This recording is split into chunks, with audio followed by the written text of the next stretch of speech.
We are live. We're just going to wait a few minutes just to see if anybody comes in. And we'll just wait. Just for a little bit. Maybe like a minute or two.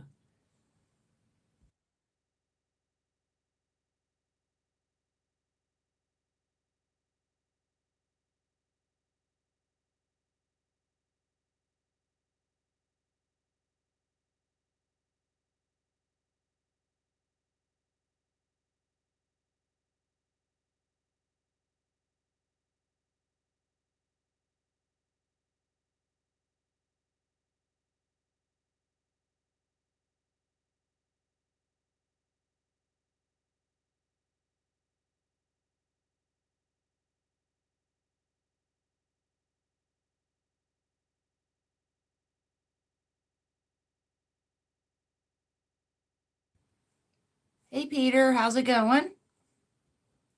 I'm just giving it a minute for everybody to get in, for me to get adjusted to being live, getting comfortable with it. But I found a really good article today on the Williamson Daily News that I wanted to share with everybody. So I thought it was very interesting, but I'm just going to wait just a couple, maybe 2 minutes. Hey, Michael. I mean, it's a process. It's a process. I'm still trying to find a job. That's step one. Before I could really settle anything financially, I have to be able to have finances. You know what I mean? So once I get finances, then I can settle all my financial shit and send that to you. But until then, I can't really do much with that. Until then, we got no snow here in New England. Oh, we got barely anything here. Yeah, it was barely anything. It was like a light dusting of snow. Like there was the cold, and then there was the little frosting on top. That was maybe, what would you say, like an inch, half an inch of snow? Yeah. It was just enough to frost everything with white, and that was about it. It wasn't the snow, it was just the frigid cold temperatures that we had for a couple of days. Oh, always. I always think of moving. Always. I'm always thinking of moving. I really, as much as I love West Virginia, it's so hard to live here just because of the economic opportunities. So, yeah, I am always thinking of moving somewhere else.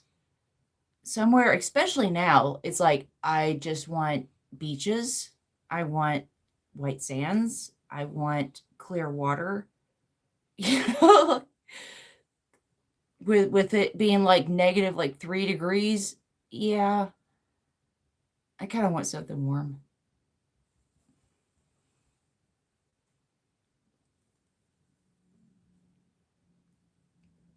Today I got 28 div from a Noble Shares, got a few weeks.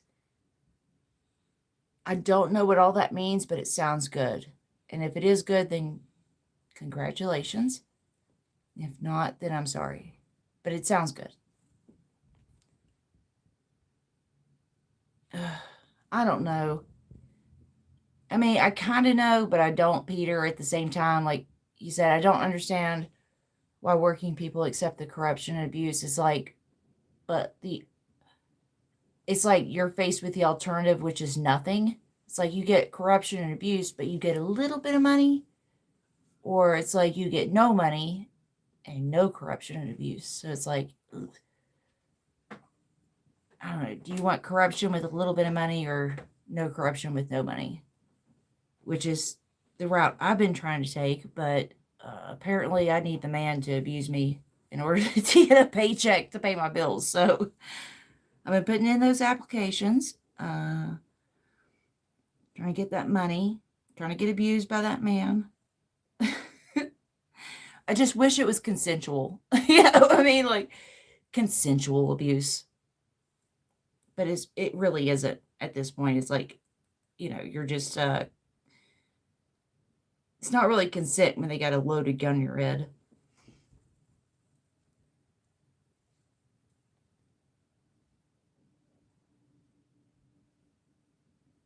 All right, almost done.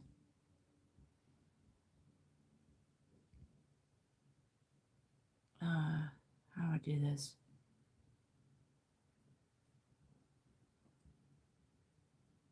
Okay. So, hey Lance, good to see you on here. It does feel a little like slavery, a little bit. I mean, at least I get to keep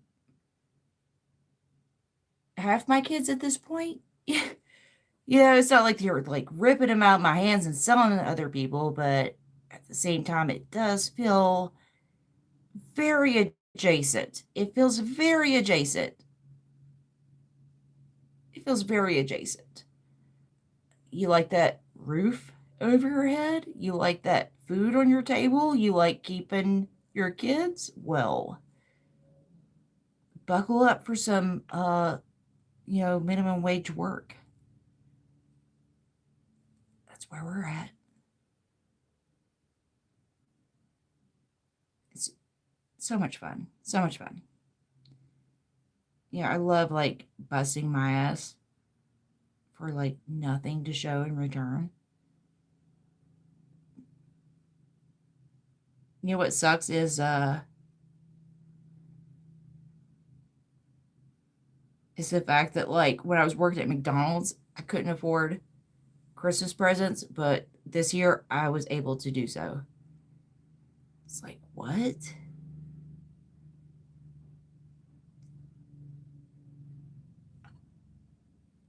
It's kind of wild. Hold on a second. I gotta get this news article up. I gotta figure out how to do that real quick. Hold on.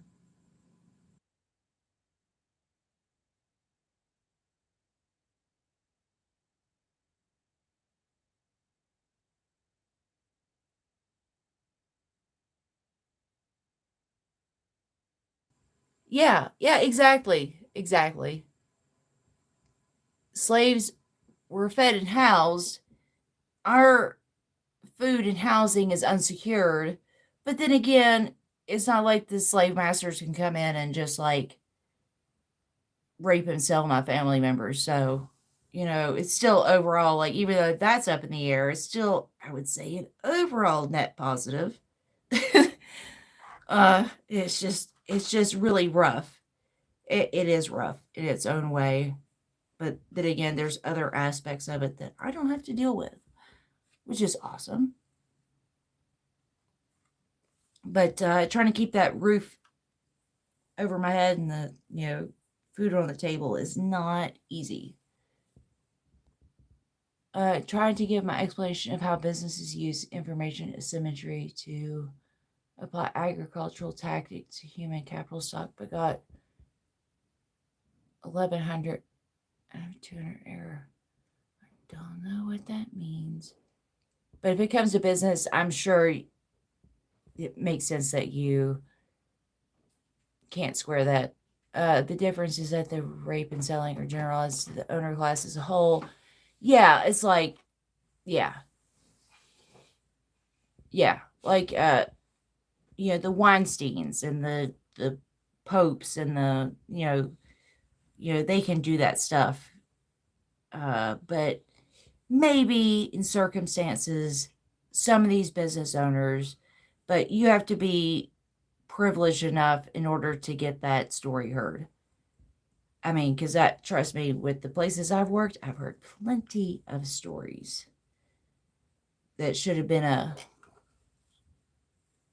Me Too moment, but it doesn't count when it's minimum wage. It only counts when it's like what actresses and CEOs that happens to. But hey, if you have to encounter a little dick for a manager position at a fast food restaurant, nobody really seems to give a shit about that, right? All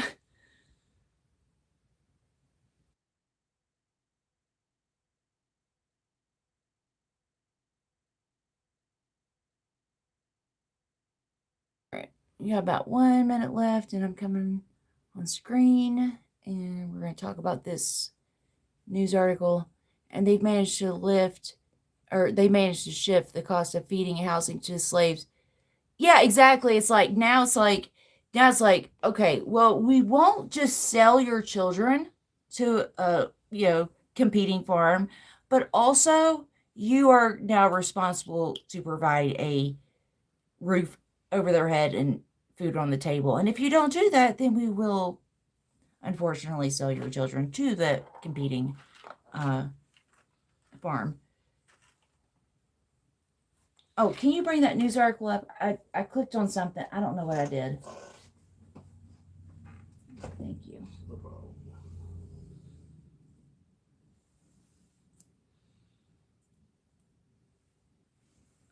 Thank you.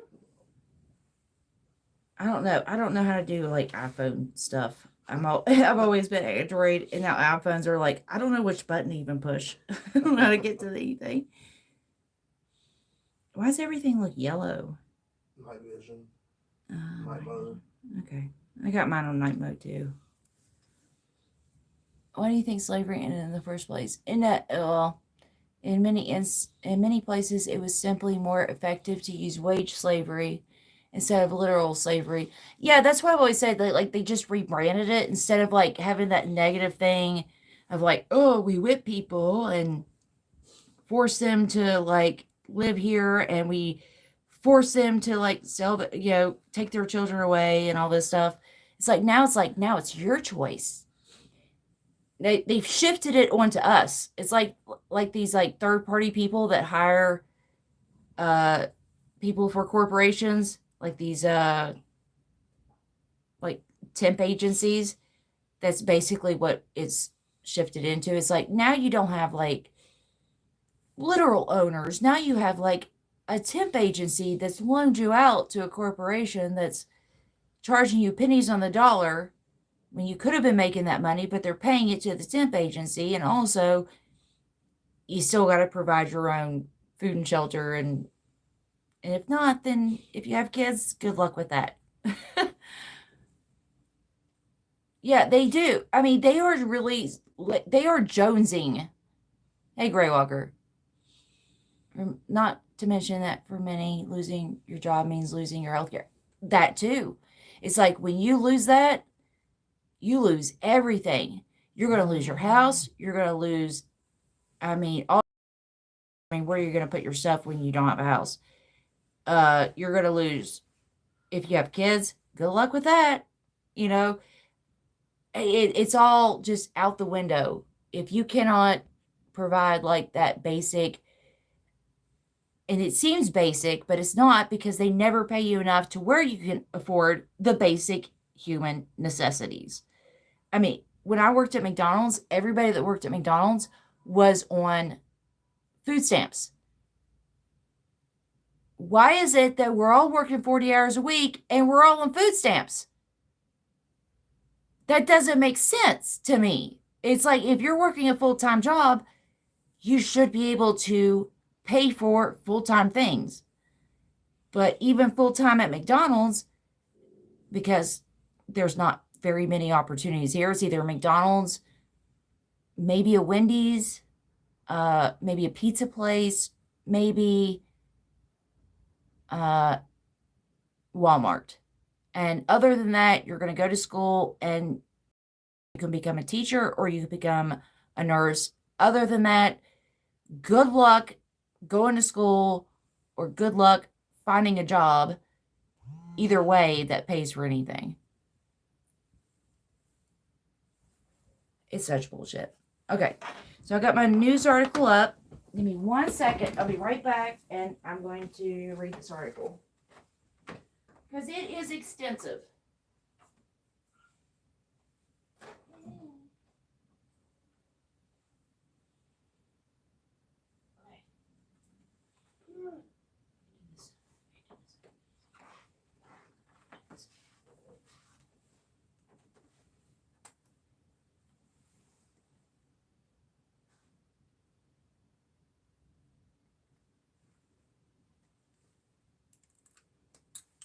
So I am wearing tonight. I'm gonna wear my son's shirt because he got it for Christmas. He called it cringe, and so he didn't want to. He didn't want it. So he left it behind. And now it's my cringe shirt to wear.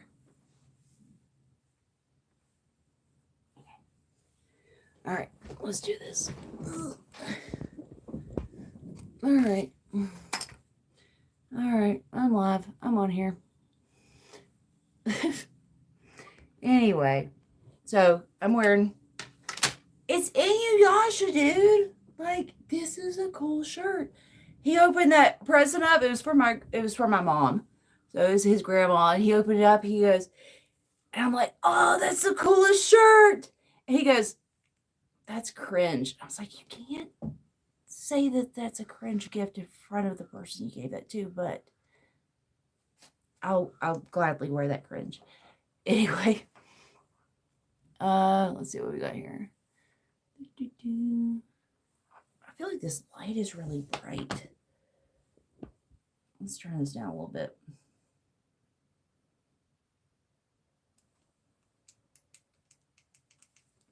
If I can get it to work. There we go. All right. I need my side light on. Oh, yes. Merry belated Christmas, Gray Walker. And I took the light out of. I got the boys Nerf guns for Christmas. So they shot. Eli accidentally shot the light out of his room. And so now I had to take the light out of my room, put it in his room. So my lighting's a little weird tonight. Yeah, it's my Halloween wig. But that's all I could afford was like, $10 on a wig. So I bought that and I sewed 2 wigs together in order to get this one because I got the cool multicolors. I got dyed hair, man, underneath all this. So I had to combine 2 Halloween wigs to get this, but that's besides the point. Anyway, so we're going to talk about this. $1,000 in medical debt. Oh, buddy, I did too.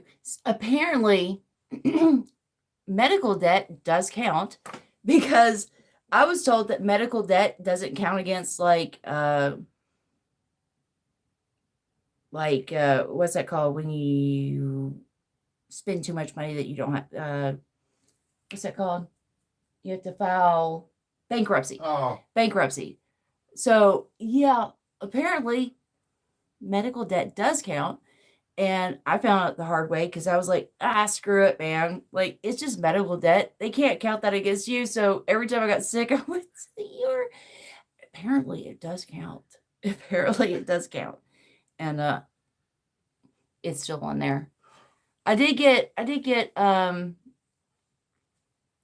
insurance eventually, but that initial fuck it, I'm insured money that I spent at the ER did not count. So, oh my God. Oh, check it out. Check it out. Got my light bright my sister got me. Look how cool that is. It's a little mini light bright. So it's there. Gotta have that. I'm excited about it. Out of all the stuff I got, like my family got me some really cool stuff for Christmas. I got a D&D puzzle. I got cool slipper socks and stuff and whatever, but I was glued to this little mini light bright, man, and I have so much fun playing around with it. I love it. And my brother got me he got me my favorite movie for Christmas. He got me Spirited Away, and he got me the first compendium, what's that called? Like glossary or whatever. Like when you take a bunch of stuff and you like mash it into one. So it was like all the releases of the comic books, but then they like bundled it all into like one like graphic novel. He got me that of The Dark Tower, and I'm so excited because I've read it before, but unfortunately I lost it due to like moving and stuff, but he like rebought it for me. So I got the first like Dark Tower again. I'm excited about that. I'm going to definitely reread that. Like I freaked out when my brother got me that because he's 18 and most 18-year-olds are not going to listen to anything that you have to say. They're just like, whatever. But he actually paid attention to all the stuff that I said over the past year. And he got me like my favorite movie, he got me my favorite comic book, and it was just a really sweet thing. And I just, it just tickles me. Yeah. Well, he actually paid attention. Oh, thank you, Pete. John's here. Of course, you're always welcome, John Kemper. Bankruptcy, yeah, that's what I was going to. Will Manchin follow Sinema and leave? What, the Democratic Party? I don't know, man. I mean, Joe Manchin's been in there so long, and we all know what he is. But will he ever change? Probably not. Because they need him for that to play. They need the villain. They need that villain to blame. So, will he change? Probably not. He'll probably get out of the game. Then later on, after he's out and he's working for some like corporate hedge fund and getting that speech money, then Joe Manchin will probably, depending on who's paying him, will he switch sides or whatever. But he's made it this far without having to switch, so. The system is so fundamentally wrong. Yeah. And I brought this up before because Michael Mathern has brought this up and made a point about this, it's the hybrid regime, dude. It's the hybrid regime. Like, they'll force you into thinking that there's all these ways and methods of overturning the system, but is there really? No. You can vote however you want to, but at the end of the day, you're still going to be stuck with whatever gerrymandering vote that they want you to have, or you know what I mean. Like, it's so contrived.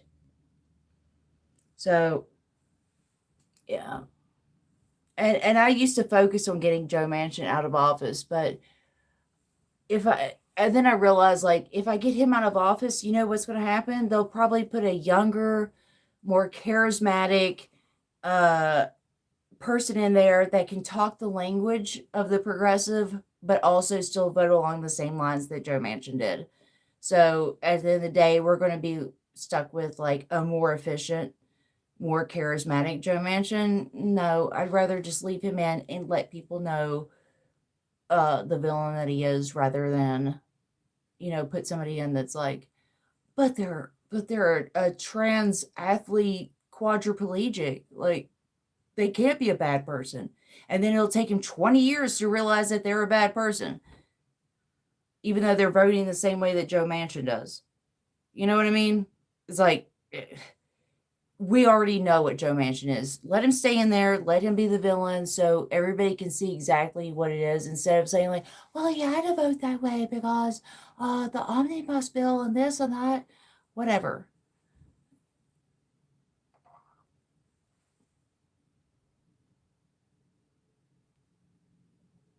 So I don't know. I heard talk that he's going to drop out. He's not going to be doing politics anymore, but who knows? He's like that villain. It's like that.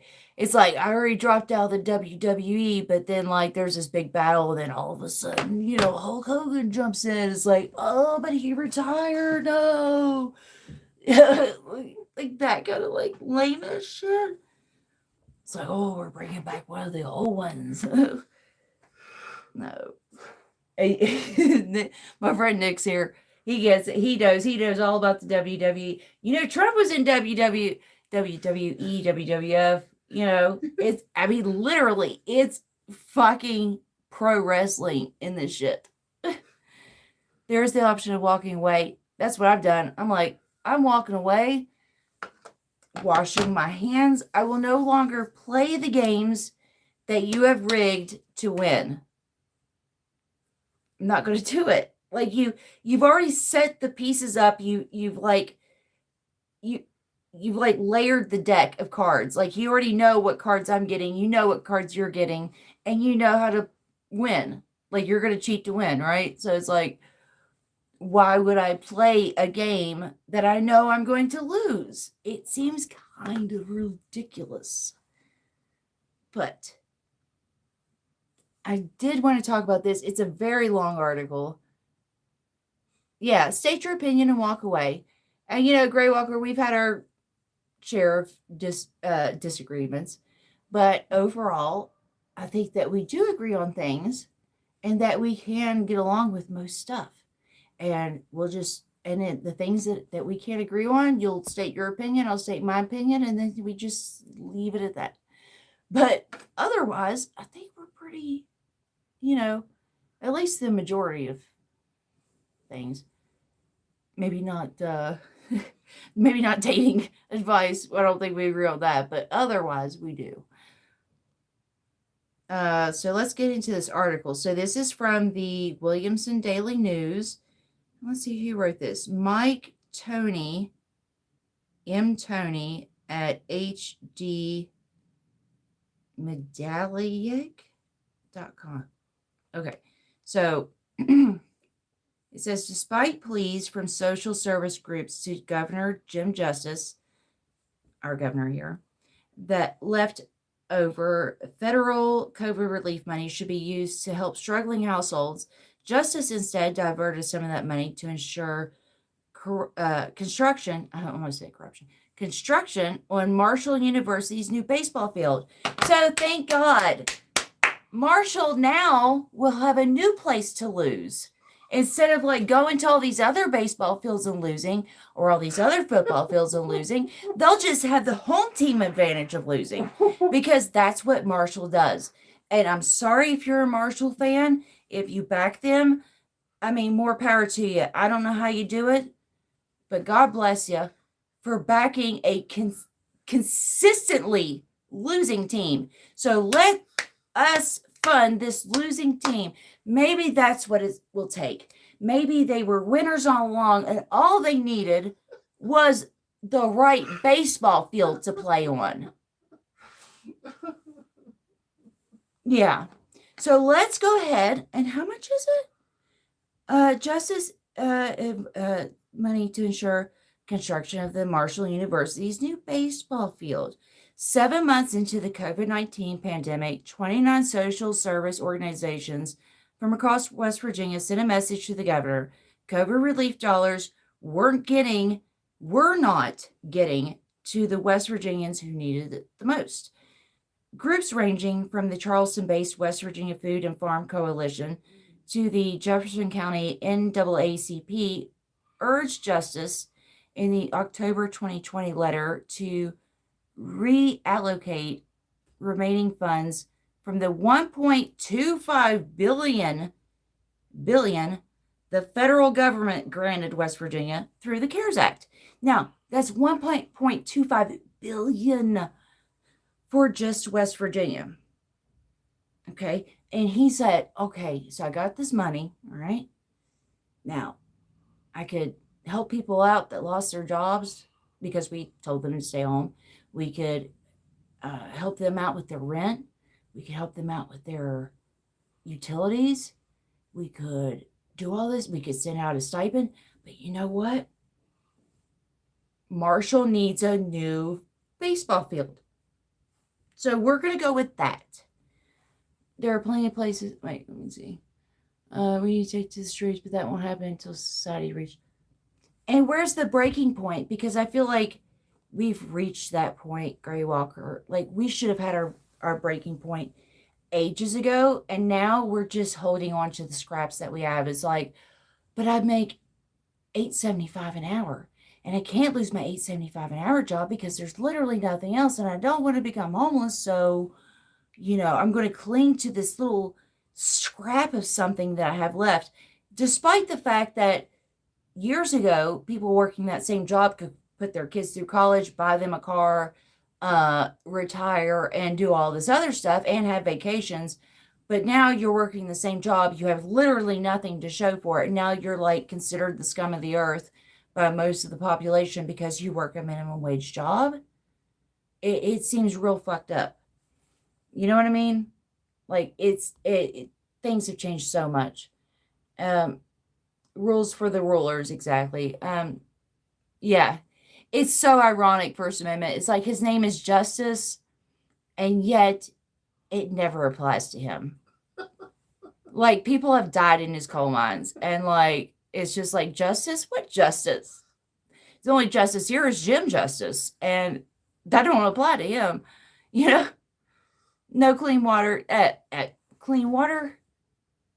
What? And that's what Joe Manchin said. He's like, what? Because when Paula Jean Swearengin, before she became Paula Jean Swearengin, when she was just an activist that was just trying to get clean water and stop getting her people poisoned with cancer, and she was standing up to Joe Manchin. He condescended to her and said, well, why do you want to take jobs away from people? Because she was talking about clean water. It's like, so we have to choose between clean water and jobs? That doesn't seem right. Does what other state do they have to what other state is that their option? Do they go to California and say, hey guys, you got to choose between clean water and jobs? Do they go to Ohio and say that? Do they go to New York and say that? No, they don't. But here they know that we'll settle for that. And they say, well, you have to choose between clean water and jobs. And if you bring up clean water, then you're a job hater. You don't want to create new jobs if you want clean water. It's so ridiculous, dude. It's so ridiculous. So, so groups ranging from the urged Justice in the October 2020 letter to reallocate remaining funds from the $1.25 billion the federal government granted West Virginia through the CARES Act. Okay, so CARES is an acronym for Coronavirus Aid, Relief, and Economic Security Act, but groups providing food and housing assistance suggested the law hadn't yet lived up to its name in West Virginia. The West Virginia Poor People's Campaign had met with people of low income expressing significant hardship and need for immediate help paying rent and utilities and getting food, which is something I've been coming up a lot. I've been talking to a lot of people around here, and they are struggling. And, I mean, myself excluded here. I mean, because I have certain specific circumstances.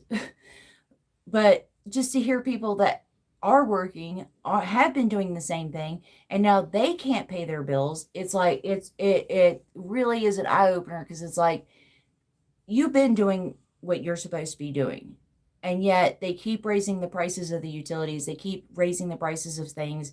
A carton of eggs that I used to get that was like, I don't know, a few dozen, like maybe 2 or 3 dozen eggs I used to get for like $4 is now like $13-14 at the store. You know what I mean? So it's like everything is through the fucking roof. The utilities, they raised the price on the utilities yet again, another 38%, which they already raised last year. So essentially, we're getting close to doubling the cost of what the utilities were, like the electric and the gas that was here. Now, rent here is super cheap.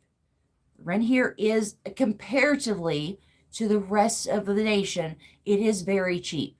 But at the same time, we have no economic opportunities. So that rent feels pretty high here. Not to mention the fact that the utilities keep going up. They went up 38% last year. They're coming up another 38%. And I could mostly not afford them already. And they're going to raise the prices again. So it's like, oh, good. Even when I get a job, like, what am I going to do with that? Like, do I pay rent or do I pay utilities? It's like, well, I guess rent, because if I pay the utilities, the rent doesn't really matter if I get evicted. But at the same time, it's like, I'm paying for a house that I can't have water or electric or heating or whatever in. Like, it's preposterous. So yeah, I get what they're saying when they say, like, hey, maybe instead of a new fucking baseball field, maybe you should take that money and put it towards the situation that you put people in. Because when all this came down, I was basically a store manager. I was co-manager, which is like the next step down from a store manager at Little Caesars. And then I brought up the whole thing of like, hey, you want me to send people in to work in this area that you deem as unsafe for $8.75 an hour, and I'm just not having it. Like you want, oh, if these people here at this location test positive for COVID, then we want to be able to send people from your store in. And I said, well, then what incentive do they have? Are they still going to make $8.75 an hour because you're sending them into a location that is supposedly something that's going to make them that has a high risk of making them very sick or risking their life, but you're not going to incentivize them for that? Like, they still have to make $8.75 an hour, and they still have to provide their own. So I got booted out there really quick. They found a reason to get rid of me really quick. So this, let me see what, let me catch up with this. Yeah. The name Justice, the country is ridiculous. It is. It's so absurd. Folks is folks, lots of different ways to live a life. Exactly. Do what works for you, dude. Like, I don't judge anybody. I don't judge you. Like, you do what works for you. Live your own life. I don't care. Not until it starts affecting other people. If you're doing something that's affecting other people, then I might have to say something, but then otherwise, I really don't give a shit what you do with your life. That's your life, dude. Like, I don't care. Whatever floats your boat. Ain't yucking your yum. Yeah, the price of groceries. Stupid. Alinsky Z. Russian forces are called Z. Oh, I didn't know that. Rain here in Florida is awful. Burning down the house. Rain here in Florida is awful, and we have the same wages. Oh my God. Yeah, and that's the thing. Is like there are some places that have even worse rent and housing prices, but they still get paid the same that we get here. It's like that is definitely a thing. I'm glad you brought that up because, yeah, the minimum wage in a lot of places is the same here, even though a lot of times they'll pay more than that. So, like, the baseline might be $8.75 in a lot of places. We'll pay that here, but in some other places, like if that's the same minimum wage in Virginia, they might pay a little bit more, like for most jobs. It's like, this is like your absolute, like, if you're working like a strict, like McDonald's job, or, if you're underage or something. Like when I worked or when I was in North Carolina, oh my God, the job opportunities that were thrown to me when I was in North Carolina. I mean, they were throwing money at me, but I couldn't stay there because I have kids here and I can't just take them out of state. So, when I was in North Carolina and they were like, we'll pay you $25 an hour. I was like, that's more than the charge nurses make in the ICU in West Virginia. And they were wanting to pay me that for like transcription, or they were just like, please work here. And I was like, I can't. They're like, we'll pay you more. I was like, oh, buddy, I wish I could, but I can't because the kid situation. But once they get older, that's a different story. But for now, while we have the custody agreement, I have to stay here. So, but man, that North Carolina money they were throwing at me was so good. And the cost of living wasn't too much higher than it was here.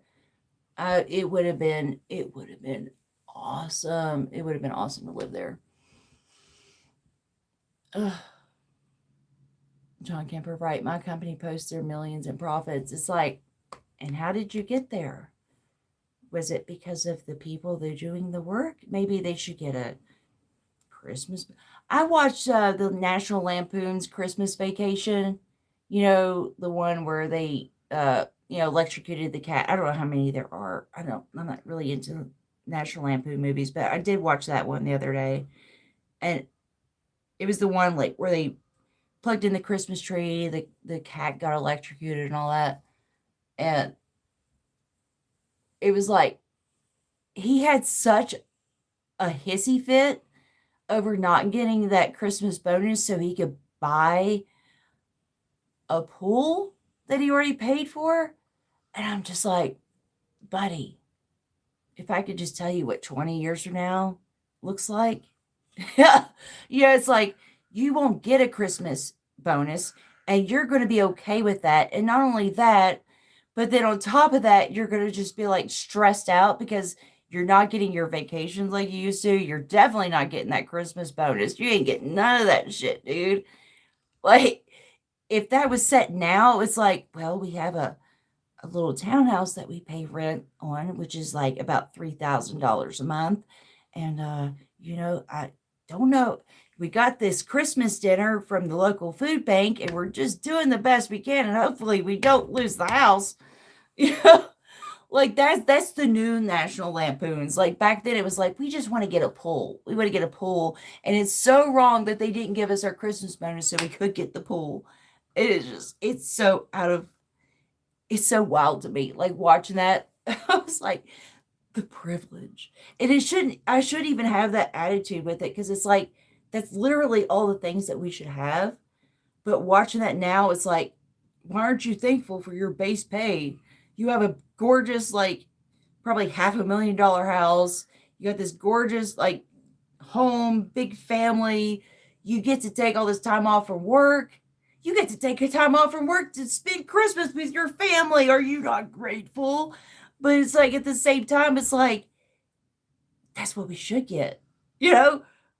But like me, like being conditioned to work like all these minimum wage shitty jobs, it's like, you're bitching because you didn't get your extra money. You didn't get your pool money, you know? It's probably bad. I probably shouldn't have that mentality, but at the same time, it's like, oh, it was so adorable back then. I just realized who you look like in that way. Ophelia Frump. Ophelia. I don't know Ophelia Frump. Is that the new one or the old one?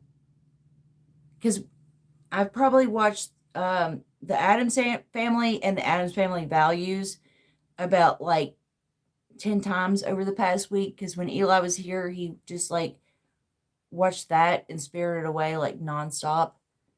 And so I've watched those two movies like a lot over the past week. I do love Addams Family, and oh, it's so good. I love watching Angelica Houston and what's his name, Raul Julia. I think that's his name. I hope I'm not butchering that because they are the best. They are the best, Morticia and Gomez. I love the chemistry between the two, and that is what a relationship looks like. You know what I mean? Like that's like relationship goals. It's like they just adore each other. You know, there's the communication. I mean, I love it. I love anything uh Morticia and Gomez Adams. Um, you still won't want to be away from your children. No, no. See, that's the thing. Once they get old enough, I'll take them with me. We'll find a beach. We'll pick a place. I'm like, all right, kids, gather up. Let's pick a place. Where are we going to live? You know, you want to live in the city? You want to live by the beach? Like, where are we going to go? Oh, yeah, the TV show. Yeah, I kind of grew up on that and the Munsters. Oh, I know. And he died. He died. But one of his one of his my best like my favorite quotes from his movies is from one of his movies, and that's the it's stupid. It's the Street Fighter movie, and he's in Bison, right? And Chung Lee comes up to him and like she's planned her whole life, like she's trained, she's done all this stuff. She's gonna get even for the stuff that he's done, and she finally has him right. She finally has him right there. And she's like, you did this. You destroyed my village. You killed my father. What is all this? He goes, I don't even know who you are. I don't know who your father is. I don't even remember your village. Yeah, I don't know who the fuck you are. To me, that was a Tuesday. To me, that was a Tuesday. You mean nothing to me. So this whole thing, and even though it's shitty, because even though she could get that revenge, she's still the chump, right? She's still the chump because it wasn't that important to him. And she has dedicated her whole life to this man when he doesn't even remember the event. I mean, look, it's a corny movie, but he acted his ass off in that. And that was a damn good quote because what are we doing? Trying to get back at the people that did stuff to us? That was their Tuesday? You know, when Joe Manchin poisoned our water, that was his Tuesday. That was his Tuesday, Wednesday, Thursday, Friday. That's just business as usual for Joe Manchin. And so even if I came up against him and said, I got you for all the things, it's like, but I already made my millions, bitch, and I don't know who you are. Bye. I'm going to go get on my yacht. I'm going to go cruise the Canal River on my fucking yacht. Peace out, bitch. I got medical industrial complex money. Nick's laughing for time. But is it not true? Is it not true? And then he retires, gets a kickback on his yacht and say, fuck you, fuck your family. I don't give a shit if your grandkids have cancer. Meanwhile, the new Joe Manchin's in office, and they're like, yes, queen. Yes, you're the new Democrat. You're going to do so good. You're going to do so good. You're going to be so different than Joe Manchin. Even though you're voting the same way, but we're going to figure out a way to wrap our minds around that. Because you're a black, gay, quadriplegic, and you can't do anything bad to us. So you're in that office and like, oh, yes, queen. Take away my health insurance. Yes. Period. Just fuck off. And it's just be the same thing. It's the same thing. He played the role for the kids because he knew his dad. That's why I love that performance, because it was like he knew, and he played it up as perfect as he could. Like, it wasn't too serious to where you couldn't get the laughs, but it was like not too comedic to where you couldn't get the serious. I mean, he nailed that role just like he nailed every other role before. Like, I've only seen him in a few things, but the things that I have seen him in, he absolutely nails, like, not just what the director wanted him to do, but like it was like he knew ahead of time, like, how people are going to look back on this movie and love it. Like, he just knew. Such a talented actor. I adore any movie that he's been in, and I'd like to see a little bit more, because I know he's been in other stuff too, but so far I've only seen the Street Fighter movie, and I've seen the the Addams Family movies. But oh my gosh, him as Gomez, just perfect.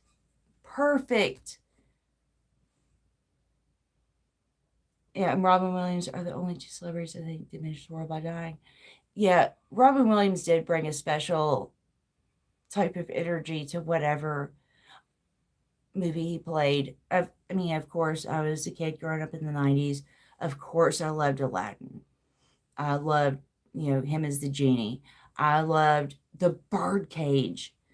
Oh, one of my favorites. And even him, like, as I got older and I started seeing him in like more serious roles, like 24-Hour Photo, not a movie you could make nowadays, because that's just not how we do things anymore. Like, we're not dropping off like disposable cameras or anything.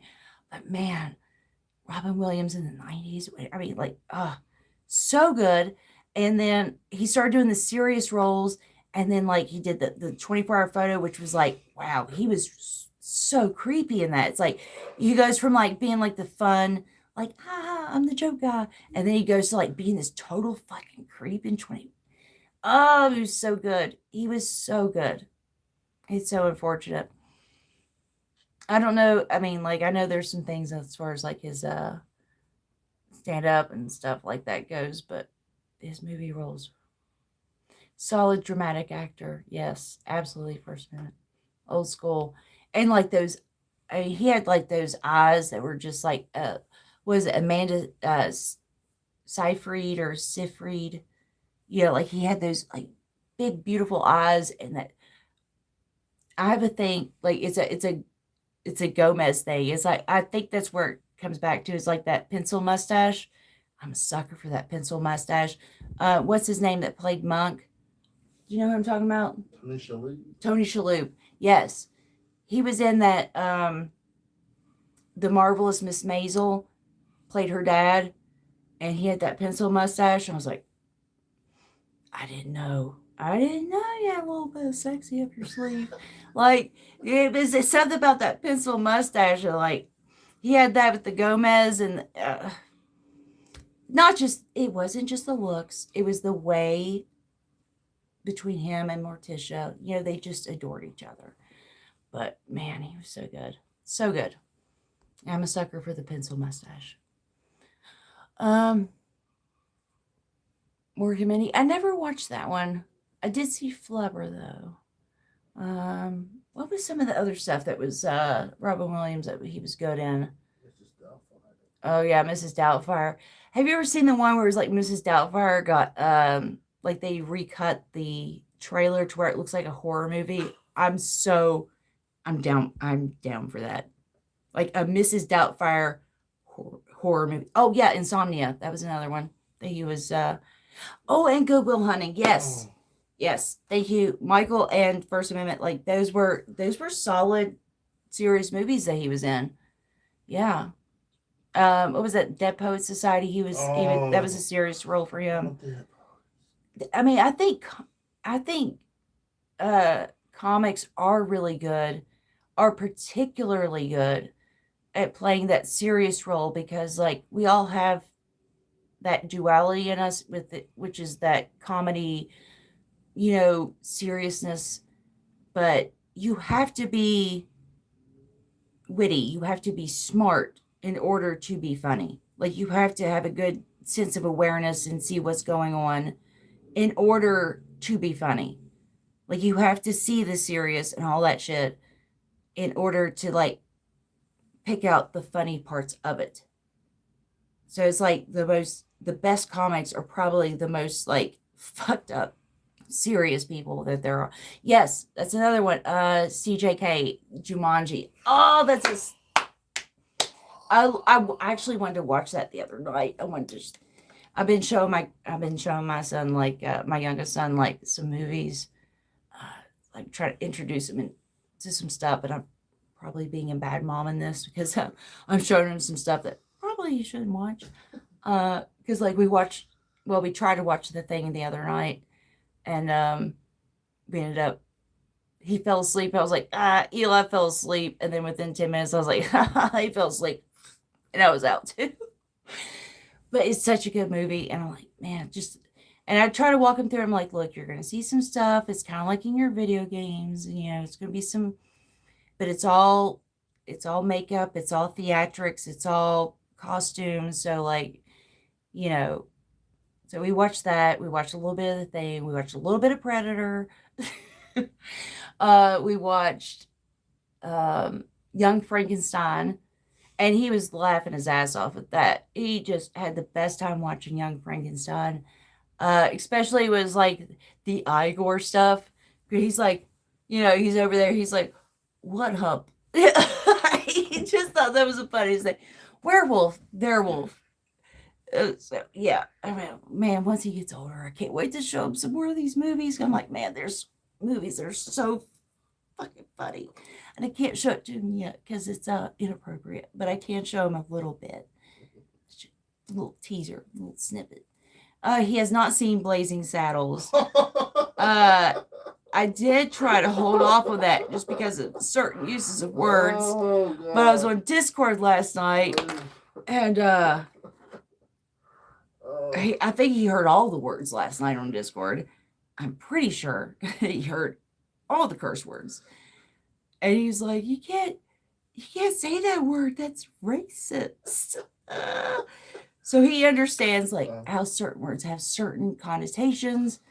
So maybe I can show him that because he gets that. And he's like, "You can't say those. Those are bad words. They make people feel." I'm like, "Oh, bless his heart." History of the World. Yeah, my friend Howard, he recommended History of the World, which I haven't seen yet. I've seen a lot of Mel Brooks movies. I watched, like High Anxiety, Blazing Saddles. I actually own Blazing Saddles. I've got what was the other one? I need to watch The Producers. I haven't seen that one yet. Either one, his or the remake. I have not seen History of the World. Was it High Anxiety? Blazing Saddles and Young Frankenstein. There's a couple other ones I've seen. I can't remember the names of them.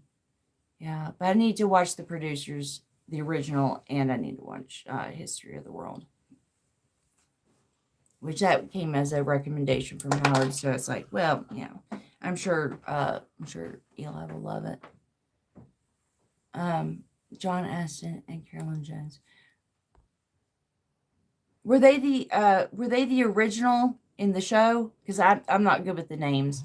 I mean, I basically just learned like Raul Julia's name because I was like, oh, that guy that I love that's been in these movies. Okay, so yeah, they're the original ones. Yeah. Oh, I love those characters.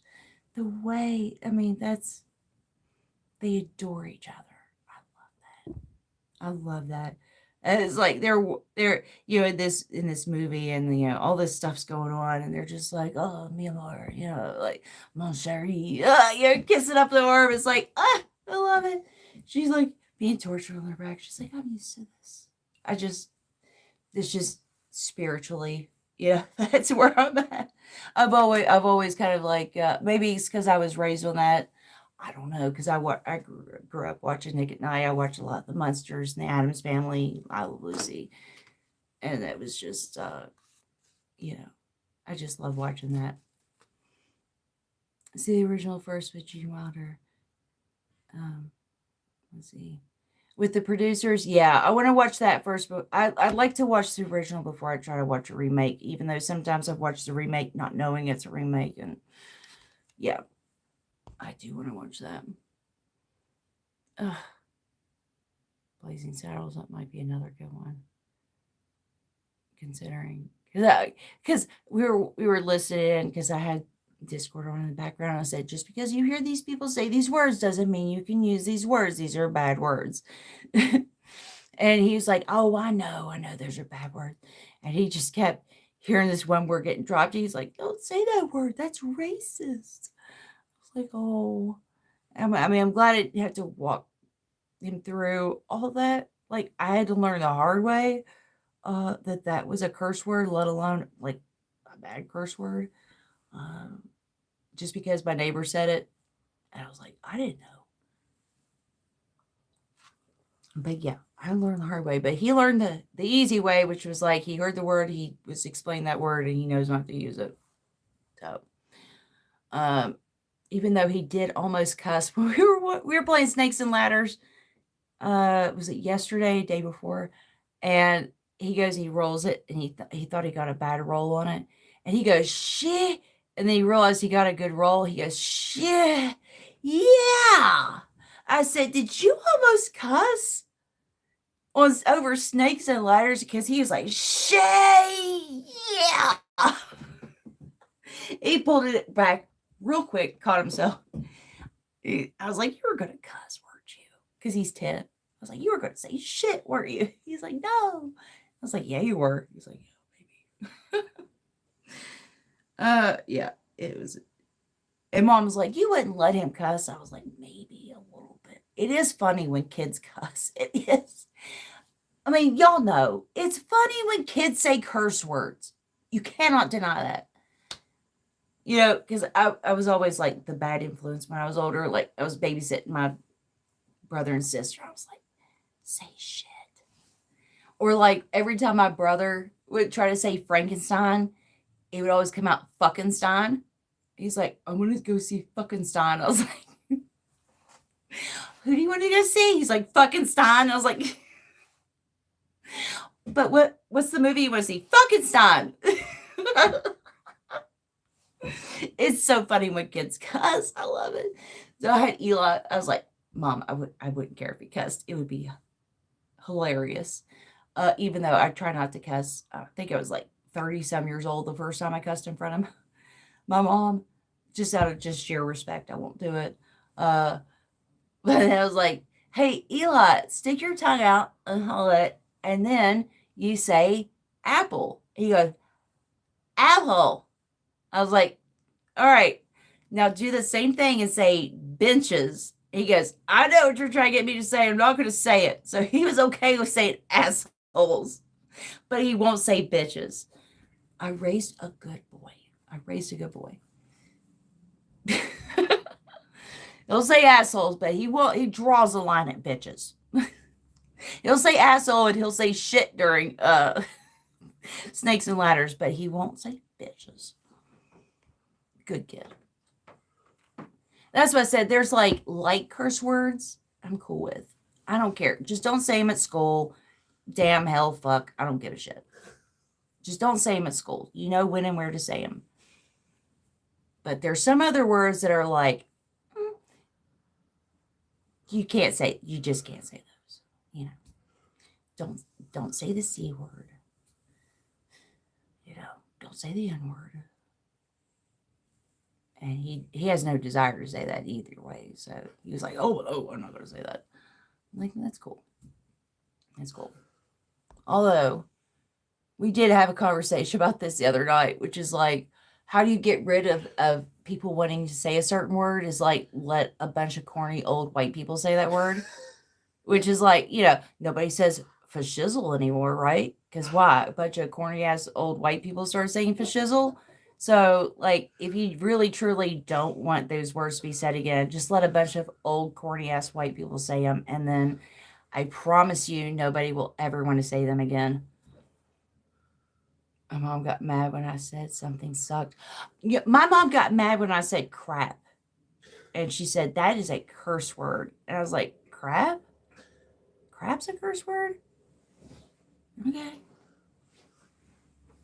All right. Well, I'm about to get real fucking cursy here because crap was, I mean, like, crap is like so, like, or pissed. Because I remember there was an episode of the regular show. And you know what I'm talking about? Is Mordecai and Rigby. It was like the first episode, I think. And they were doing like these, like, they were pretending to be like pro wrestlers in the room. They're like, and then he like jumps down on the, on the bed, bounces off, goes through a wall, puts a hole in the wall, and then Mordecai's like, "Oh, Benson's gonna be pissed." I was like, "Did they just say pissed in a cartoon?" They said pissed. Benson's gonna be pissed. I was like, wow, things have changed because back in my day, like crap was a curse word. Now they're just saying pissed on Cartoon Network. It blew my fucking mind. But they ended up going back and like editing it. It's like, yeah, oh, Benson's gonna be mad. It's like, no, I know what you said. You said Benson's gonna be pissed. And pissed is a whole higher level of mad. Mad is like, oh no, you know, you dropped all the cake that I made. Like, pissed is like, you brought plague into my children. Like, pissed is a whole new level of mad. And they edited that out. They changed it to where now it's like, oh, Benson's gonna be upset. He's going to be rather upset with us. There might be some punishment. It's like, no, he's pissed, dude. No, it was so much better than the original. Like, less normalized piss. My daughter has her children saying stupid is a bad word. Yeah, there's certain things I'm like, you don't say to other people. I don't say that stupid is a bad word, but I'm like, don't call people stupid. Because everybody has their own, like, place of reference from when they started learning. Like, I started learning from a different point of view than from other people. Like, other people were taught, like, racist shit or something. You know what I mean? Like, I grew up being taught, like, a certain level of things.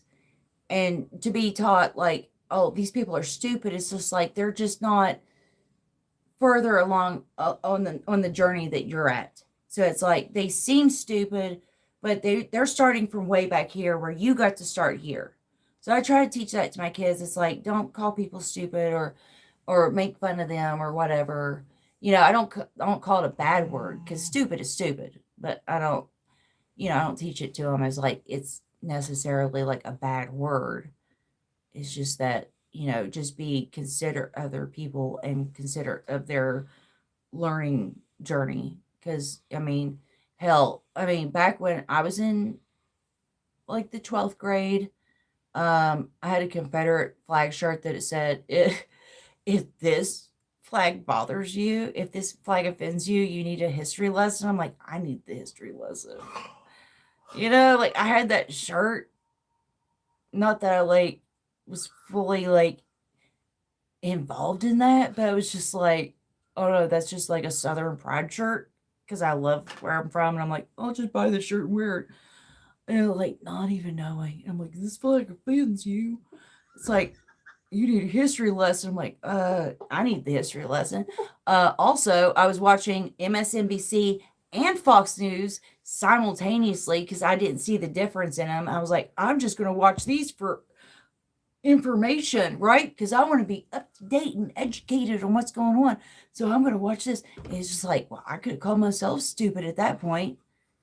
Even though I wasn't stupid, I just was conditioned to think that like news stations couldn't lie to you and, you know, certain things like that. So, yeah, you know, but once you break past all that and you start actually using the brain, you can start seeing a lot of the stupid shit you did back in the day. And that was one of mine. So, you know, I can't really call anybody stupid because even though I do sometimes, sometimes, you know, if it's Dubster, when he's saying like the Holocaust never happened, yeah, like that, then I'm like, dude, you're stupid. KRTD Media, hey. Do I have this set to live? Yeah, it's live. Have become unacceptable. When I was a kid, everybody was calling each other retards. I do miss that one, and this is going to sound bad. And I mean, I won't preface this with anything but the F word, and I'm not talking about fuck. You know, when you're on Xbox Live, I'm telling you, and it had nothing to do with being gay. It had nothing to do with being gay. My uncle's gay. I'm half gay. You know, like it was not a gay slur, but nothing was like, you know, you're playing Call of Duty and somebody kills you and you call them a faggot, you know, like, and it's not because you're gay. I don't know if you're gay, but you're still, either way, because you killed me, right? Right? And it's like, I'm not saying that you're mentally deficient. I'm not saying that you have like your plus or minus a chromosome. I'm not saying that you have, you know, but there's people with issues and then there's being fucking retarded. You know? Like there's being gay and then there's being faggot. There's being, yeah, like, you know, there's a difference. And we knew that when we were growing up, did we not? There was a difference when we were growing up between being gay and saying that's gay and, oh, yeah. You know what I mean? Like, oh, that's so fucking gay, dude. Like, I don't care if you suck dick, but that's fucking gay. Like, that was where we were at. There was a difference. And I get why there's a problem, and I get why people don't want these words thrown around because, you know, even though I use those a certain way growing up, most people use those a certain way growing up. There are other people that those words were used as weapons to hurt. You know, some people got called a faggot while they were being beaten and tortured. So I get why that's not a thing that we say anymore, right? Even though back in the day, that was one of them that was like, dude, you killed me on Call of Duty. You're such a fucking faggot. Like, you know, like that was one of them. And it just like, can we have a word that like, that can hit the same way as that did back then? Can we have a word that hit the same way as that or retard did back in the day without being condescending to a certain group of people? It's just like, just for gaming or just for like really ridiculous people. Not to say that they're stupid in real life, because I'm sure that they operate heavy machinery like cars. I'm sure they have driver's licenses. I'm sure they have jobs. I'm sure that they function perfectly fine in real life. But, you know, if you're camping and you kill me in Call of Duty, then you're retarded faggot. You know, You get what I'm saying. You get what I'm saying. It's like we need words to replace these. We need better words. But it just don't hit the same. It's like, well, you're just a stupid dumb face. Like, it just doesn't hit the same way. But I get why it doesn't, why we shouldn't say those words, but that's why I don't say them, except for this context. I'm just saying. Can we please come up with a better word that's not offensive to a group of people, except for the people that you beat on Call of Duty? Not that I'm going to have that opportunity for the next couple of years, but, because apparently now, like, whenever you play Call of Duty, like, you spawn in and you get murdered. So it's not, I'm definitely going to need a better word because I can't use those. Yeah, can't use those words anymore. I need a better word. Like you, my son called me an egg the other day, and I thought that was a pretty good insult, like egg. And I know it doesn't seem like a bad insult, but it's like when you're like trying your sincerest and somebody looks at you and say, "You egg," and it's like, ugh. I don't know. Maybe egg is a good one. Egg might be it. I don't know. If you have any suggestions, please put them in the chat. They become acceptable as a kid. No, this is Shane. Jimmy doesn't manage the YouTube. Yeah, there's a whole bunch of people at KRTD. I've always got along. Well, we don't always agree on everything, but I appreciate what y'all are doing. And I appreciate y'all, the energy y'all put into it. Speaking of stupid, the FBI entrapped a bunch of stupid guys who got high a lot, and the feds catfished them. One got 19 years kidnapping conspiracy. Jesus. Damn. What did he agree to? What was he doing? Like, what did he agree to? I mean, that wasn't like, oh, sure, I'll meet up with you, or, oh, hey, yeah, I'll hire a hooker. 20 years? You're talking about kidnapping a minor. Oh my God. What were they doing? What were they doing? Yeah. That's crazy. Speaking, oh my God, 19. Michigan governor, yeah. That was another one. It's like, you know what? If it wasn't for the FBI, we probably wouldn't have as many, like, terrorists and stuff, because they're the ones that are, like, really raising these people up and teaching them how to do things, right? The FBI is, like, always in people's ears, like, you know what you should do? You should totally blow up this building, though. You should totally, like, go and hijack this plane. And they're like, we thwarted him, guys. We stopped the hijackers, but it's like, you convinced them to do the hijacking. Like, I don't know. I mean, is that a win? Is that a win for you, FBI? Like, you stopped the guy that you convinced to hijack a plane? Is that... I don't know if that's a win. I don't know if that's a win. I don't think that's a win. Doesn't seem like a win. I don't think... You can't create a problem and then stop it and say, but we're the good guys. Or, like, especially after the whole, like, MLK Jr. thing and telling him to kill himself or else we're going to kill you, and then they killed him. After that, the FBI really just can't say shit to me. After that. Or NASA or any of those are people, like y'all are literally, like, ran by Nazis. Like, literally. You can't tell me shit when the person that hired you was a Nazi and they thought you were a good old boy. You know what I mean? Like, this is the guy. I'm a Nazi and this is the guy that I want running things after I'm dead and gone. It's like, are you a good guy? I don't think so. Because the Nazi liked you. If the Nazi was like, he's never getting a job here, that's the guy to put in. The guy that was running this stuff, and they were like, absolutely never this guy. That's the guy I want to run it. Because anybody that they approved of is like, you're automatically shit by association because a Nazi thought that you were going to be good at this job.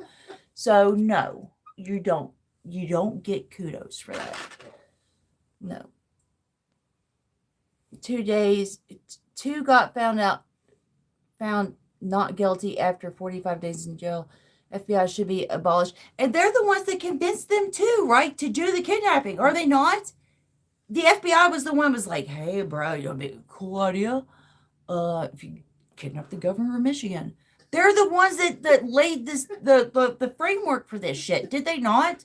Maybe I'm wrong. Maybe I was misinformed, disinformed, but I'm pretty sure that it was like FBI guys that were like sowing the seeds on that one.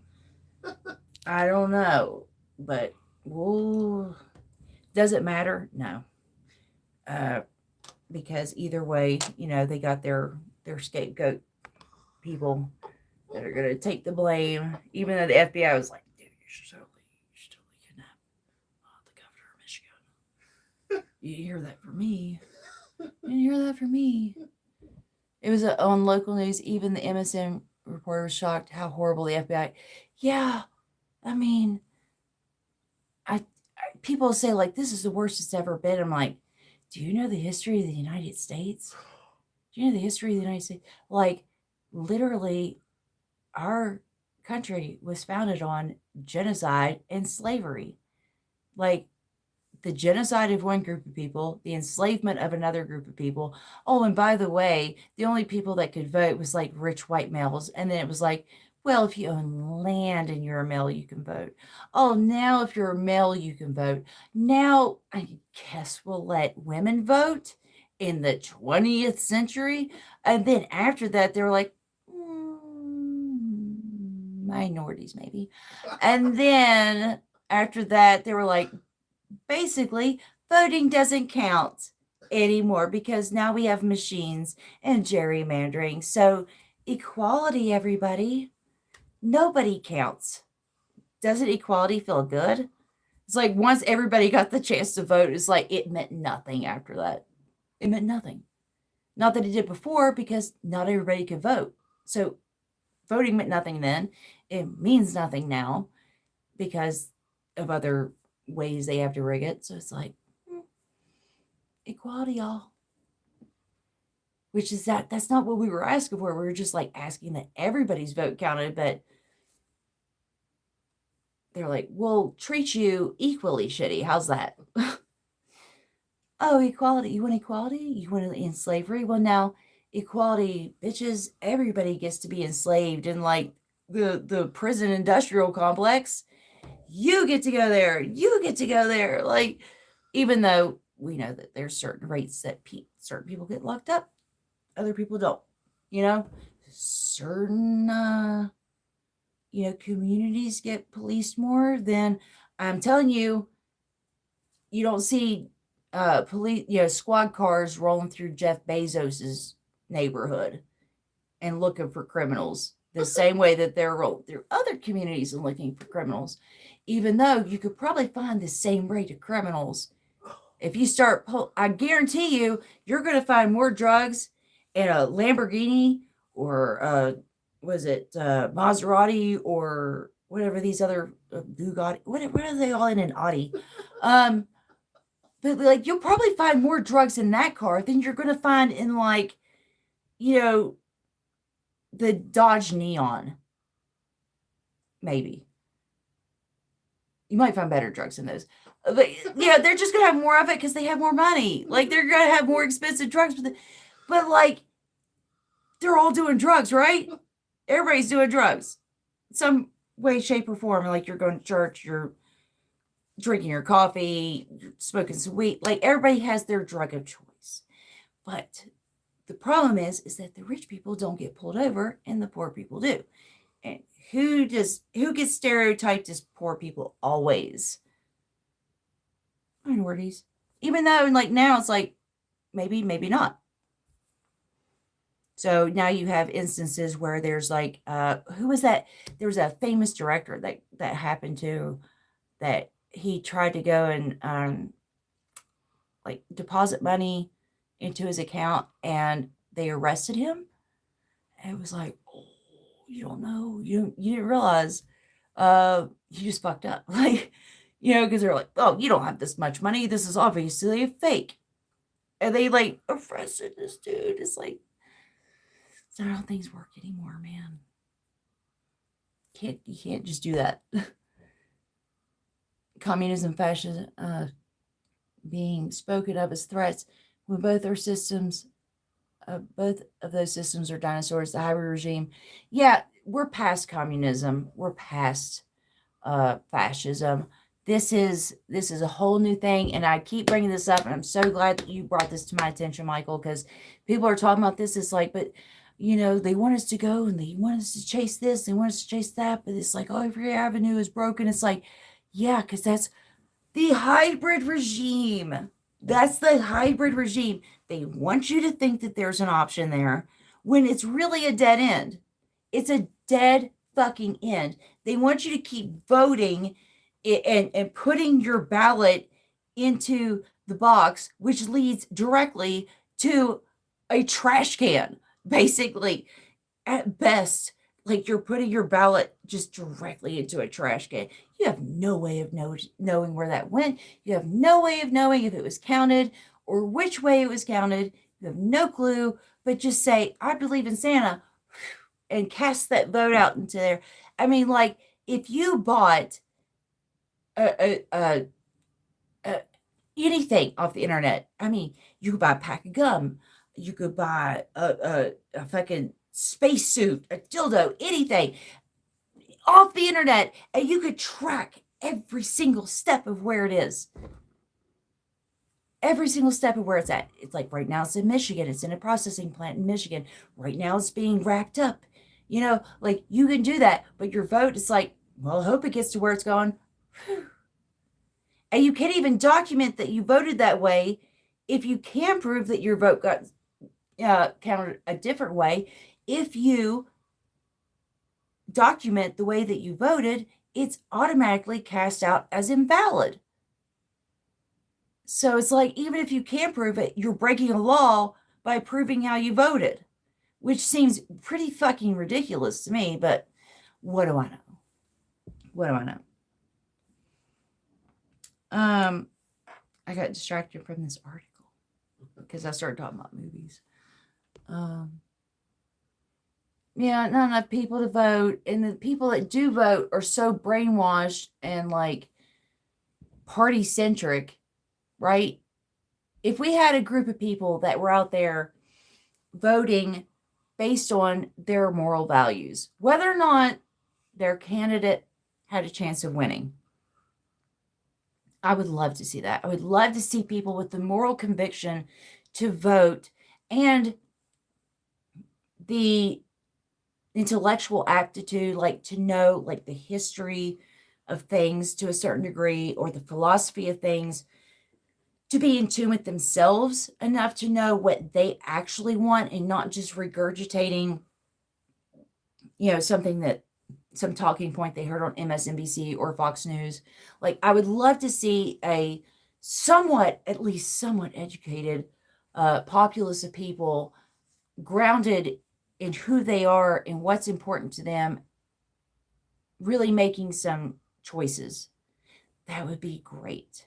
But what we have is a bunch of people that have adopted personalities and traits from whatever it is they grew up in. So, like here it's like, I like to drive a truck, and I'm thin blue line, y'all. Well, it's like, I got that thin blue line on my truck, and I got the Friends of Coal sticker on my truck, and I got the Punisher sticker on my truck. I like to go four-wheeling, and I like to go hunting, and I like to vote Republican. Whether or not they actually back my values. Now, like, and in their personal lives, they'll say, maybe, might have a little mistake here and there, and say, maybe we should get an abortion. Like, this is a whoopsie. Let's go get an abortion. But after that, thin blue lives, y'all. All lives matter. Like it's like this pre-adopted thing. And then, like, when they're confronted with actual values, it's like they'll spout out something that sounds like something close to what a human would say, but then it's like, but what do you think about abortion? All lives matter, and I believe in pro-life, but also I believe in bombing the shit out of the Middle East, because fuck those Arabs. Like, It's the same mentality. They will turn around and say one thing. Like, I believe in pro-life. I think life is like precious and we shouldn't like destroy any life. But except for in the Middle East. Nuke them, y'all. Like,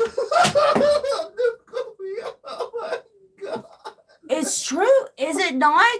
I mean, we witness this every night with Dumpster Brian. All life is precious except for the gays and the Jews and the this and the that and the brown people. That's, yeah. Nuke them. If they ain't white Christian, they don't count. Yeah. It's like, oh, buddy. Like, where do I start? Where do I start? Where do I start? Who would Jesus bomb? You know, Jesus would be like, Jesus seems like he would like bomb with yarn. You know, like he'd be like a yarn bomber. Like, okay, I'm gonna like totally crochet up this like tree. Or like make a little nest for this tree with this crochet yarn. I'm gonna yarn bomb it. Like that would be Jesus. Like, I'm gonna bomb you with love. That's Jesus. I'm gonna bomb you with love and with bread.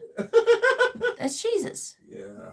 Yeah, cute kitten bomb. Like, adorableness. Oh, look, healthcare. Oh, I'm bombing you with healthcare. Like, that's Jesus. I'm bombing you with fishes and healthcare. That's what you get with Jesus. That's the only thing he bombed people with. Just love and food, which is totally right up my alley. That's what I like to do. I like to bomb people with love and food. It's a grandma way of doing things. I think Jesus was a grandma in his heart, you know, because all he wanted to do is just feed and take care of people, just like a grandma, you know, and that's just kind of like how I like to do things. I like to feed people. I like to take care of them, you know. I get it. I'm down with that Jesus. Republican Jesus, not so. Not Republican. Republican Jesus, like, fuck you, find your own fish. Fuck your bread. I could turn water into wine, but really, what kind of like moral lesson would that teach you? Like, you gotta find your own wine. That's Republican Jesus. So it's true, and we all know it. We all know it.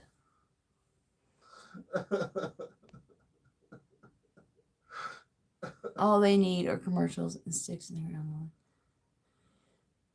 Yeah, people don't know anything about candidate. Like, you know, as long as it's a catchy slogan, that's it. There was a guy that just made up his own sign.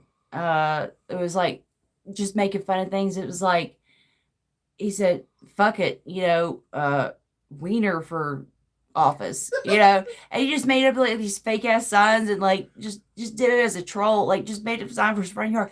He ended up winning because people don't know shit and we're so stupid, myself included. I definitely include myself in that. I'm not trying to talk shit about, I mean, I'm just as stupid as the rest of everybody else. And that's the dangerous thing is like when you have smart people that do stupid things, because I'm a smart person, not to brag or anything. I'm just, you know, it just is what it is. But that doesn't mean I'm always smart. Like, I have a lot of stupid moments. Like, I'm smart when it comes to math. I'm smart when it comes to reading or certain things, but I'm not smart at everything. And that's the problem, is you have a lot of smart people that saying like, I'm smart, when they're really stupid at certain things.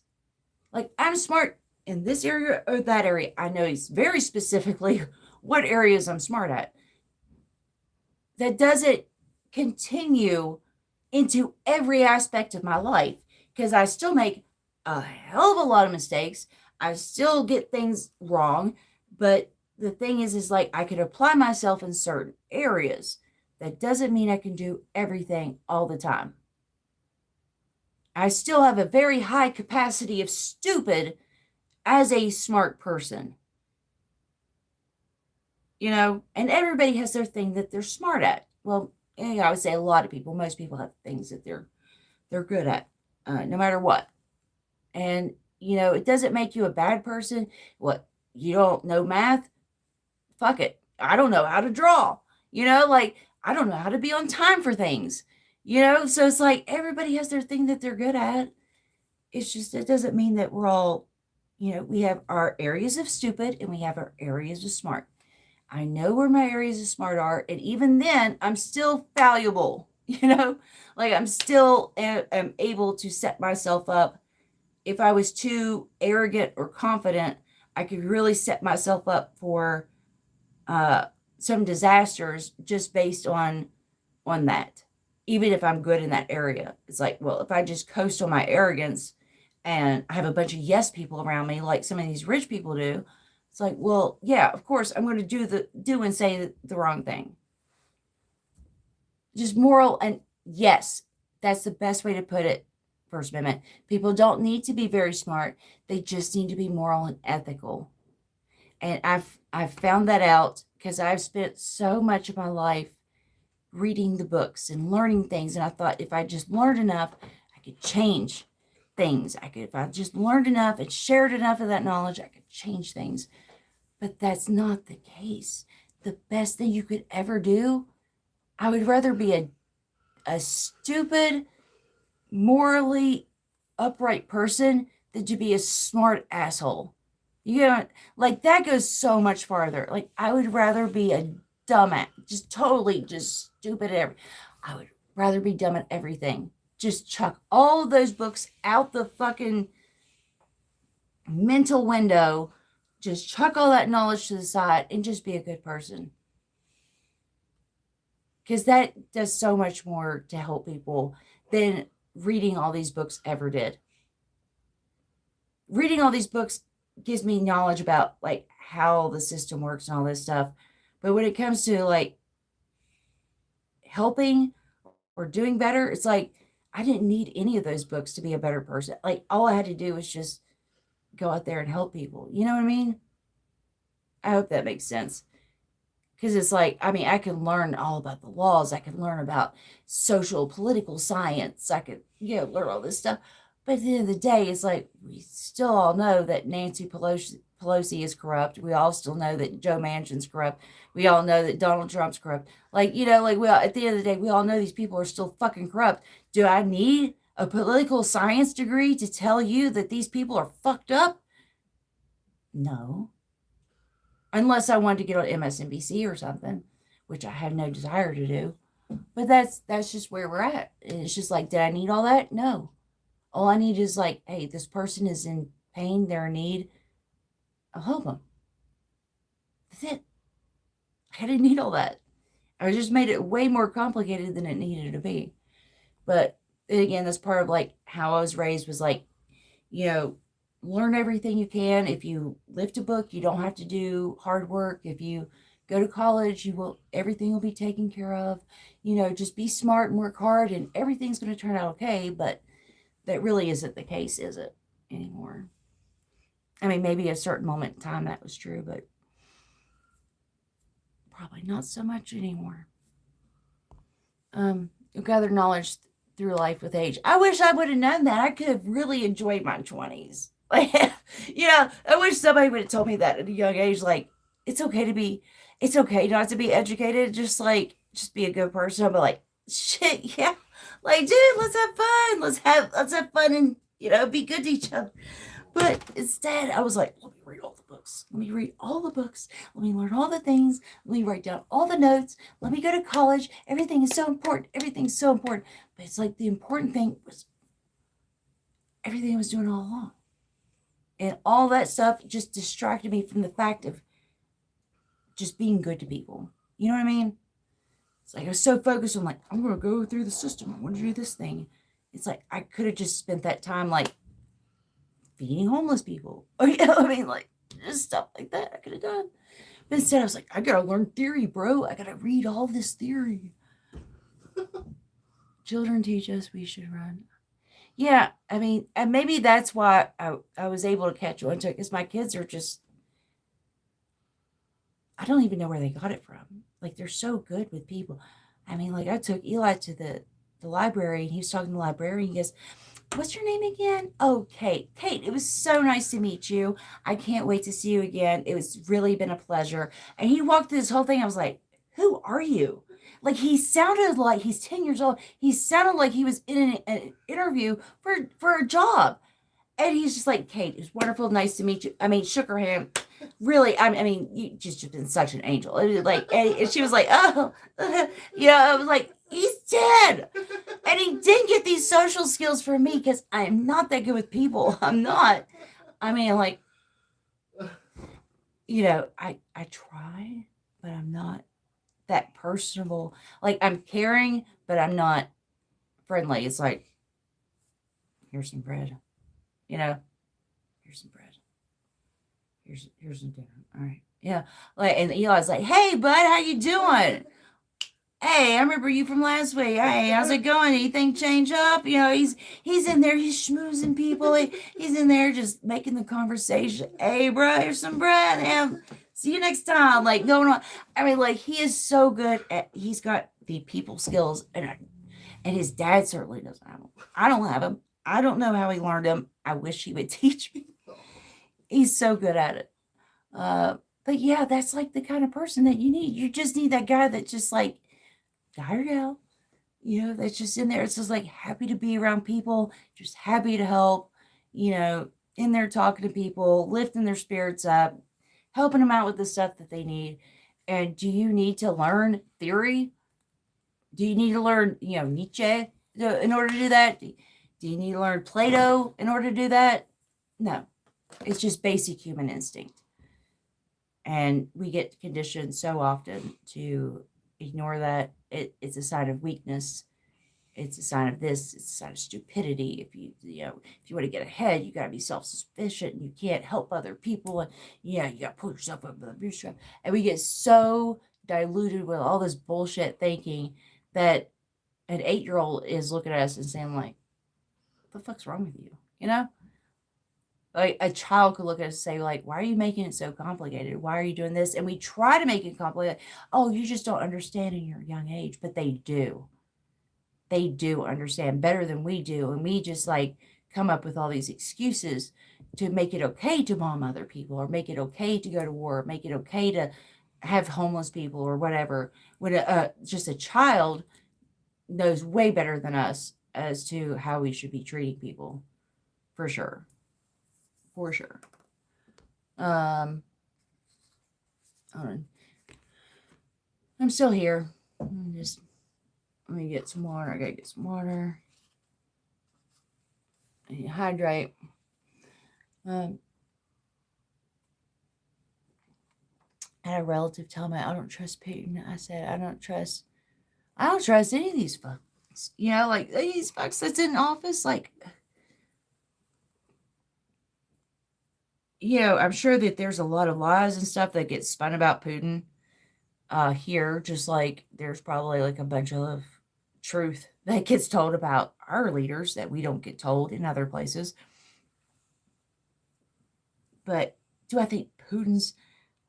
I hear some people talk about Putin like some people talk about QAnon. Like, no, dude, Putin's really in there to expose the pedophiles, man. Like, he's in there. He's going to, expose like Epstein's island, and he's going to get rid of the pedophiles and lock up Clinton. And it's just like the same shit that they're saying about like Trump. It is like, man, he's not that guy. Do I think he's as evil and nefarious as the West wants to paint him? Probably, but in a different way. I mean, he still consents to bombs just like our president does. That kills innocent people. Even the people that get wrapped up in war and are forced to enlist in wars, do they deserve to die? No. Like, why can't we settle over a chess match? Why does it have to be like bombs?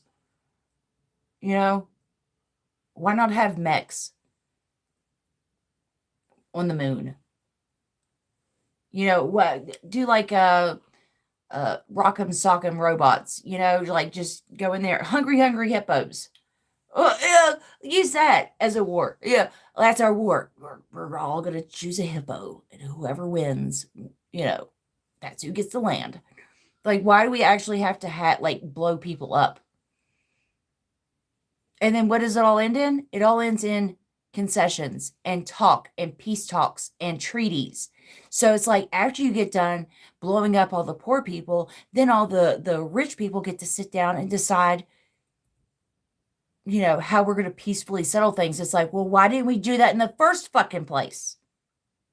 Because that's where all wars end up, is like both sides sitting down and saying, like, we don't want to go to this war anymore.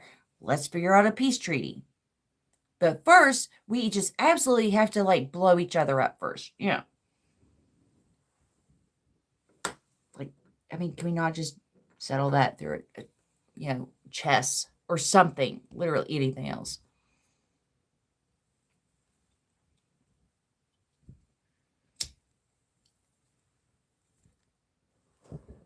Is See, I get okay. I like Putin because he's denazifying Ukraine, but is he just like that? Would be one thing if he was strategically targeting Nazis, and even then, it's like, how were these people raised? Were they raised like? Do they know anything else?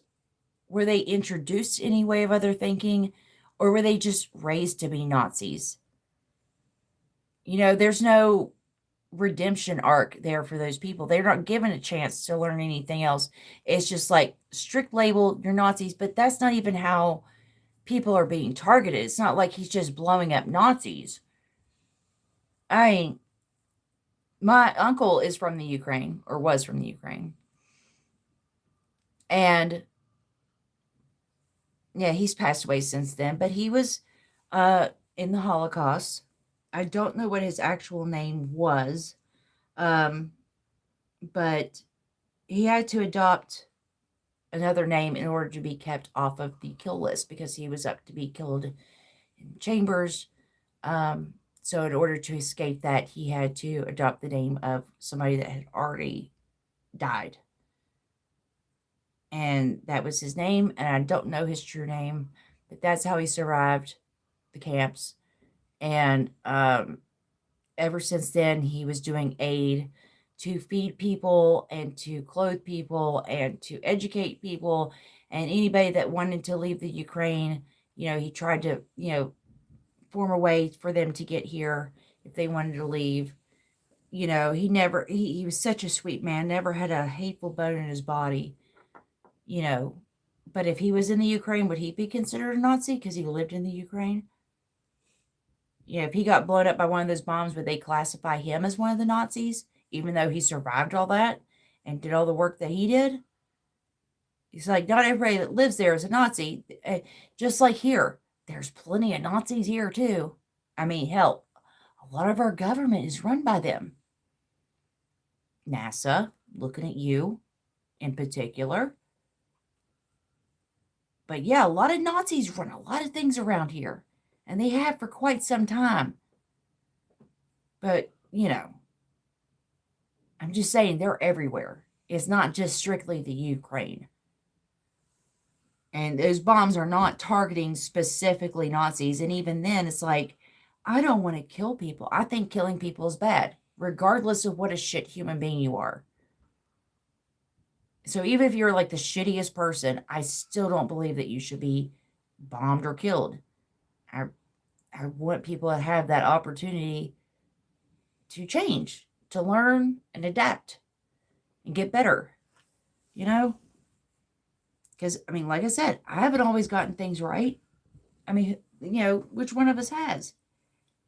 And sometimes you're just like born into these, you know, groups that just like reinforce all these negative things. And then once you get a chance to break away from it, it's like, oh, now I understand that was really bad. Like, I didn't understand where I was with things.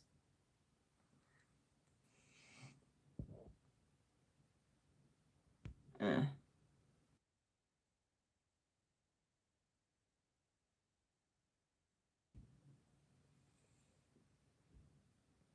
let's see. Remember in the movie Blues Brothers? I haven't seen that movie. So a small portion. So it's like kind of like here. It's like there's a few Nazis in the Ukraine, but the Nazis that are there are in charge of the military. It's like, I think there's probably, if you look at the percentages of people in the government versus like the percentages of people in the like general population that hold like Nazi beliefs, guarantee you're going to find more of those people within the government than you're going to find like just abroad. And where do these beliefs come from? A lack of opportunity, a lack of education, and a lack of exposure to other cultures. That's just what it comes down to. Like these people grew up, these Nazis grew up white around white people. They grew up with no education. No, I mean, it's always like the worst people. Like, you know what I mean? Like, it's always like they point to like the guy that's living in this dilapidated trailer out in the middle of like Alabama. It's like, that's the guy that's the Nazi. It's like, but what about the Nazi that's like running government programs? Can we talk about that one? Because this guy out here, he's going to say some hateful, stupid shit and he's going to hurt some people's feelings. But at the end of the day, he has no power. He's not hiring people. He's not firing people. He's not making laws. He's just an ignorant fucking asshole. Ignore him. Like, don't integrate him into society. Just, you don't have to do that. He's not like creating things on a mass scale like these people that if you gave that same man a government position, the amount of trouble that he would do.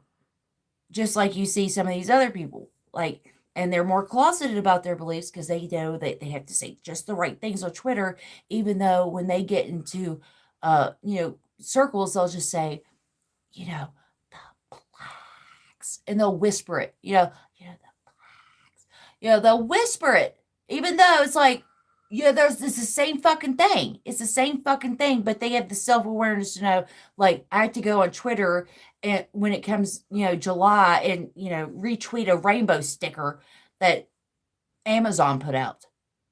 They'll have that, they'll know that they have to do that to survive, but in their heart of hearts, they still believe all that ignorant shit. And they'll go out there and make laws based on it. Which is stupid, and it plays right into the corporation's hand. I mean, Joe Biden's a perfect example of that. Look at all the shit he did back in the day, and now all of a sudden it's like, well, if you're not racist, you have to vote for Joe Biden. It's like, really? Because Joe Biden has a pretty fucking racist history.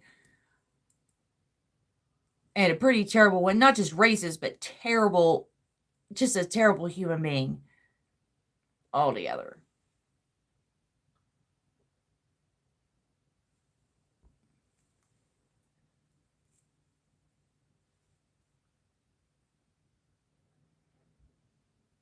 Oh, so, okay, the Russians' issue with Nazis is they have been the ones killing ethnic Russians in Donbass, Lugansk, since 2014. So I can get that, but I don't think that they're targeting just Nazis. That's the problem. And even if they are just targeting, I still am not okay with murder of any sort. It's like, these are people that you should probably talk to. If you want real systemic change, if you want to get rid of Nazis, then you have to change Nazis. You have to, because if you bomb and kill a bunch of Nazis, guess what? They got kids, they got relatives that are just like, now that's cemented even more in their, like, doctrine. Because it's like, now I'm fighting for my cousin that got killed. Now I'm fighting for my brother or my mom or dad. It's like, now you're just solidifying that in their minds. Like, now you're giving them a martyr. It's like, no, just talk to them. Like, have a real conversation. Like, try that first. And, there's always going to be people that don't go that way, and there's going to be some people that do. But at least try that first before taking it to such extremes. And do I think that Putin really cares about Nazis? Who's a Nazi and who's not? Probably not. Probably not. It's all these political games. It's all political games. And the people that get into power aren't the people that really give a shit. I mean, I don't think Putin is like the guy that, Western media is pointing him at, painting him out to be. But at the same time, do I think he's like a really great guy that's just trying to do the best? No. I think he's a sociopath, just like George W. Bush was a sociopath, and Obama and Trump and Biden are sociopaths because they're the ones, the shit floats to the top. And that's just what we're at.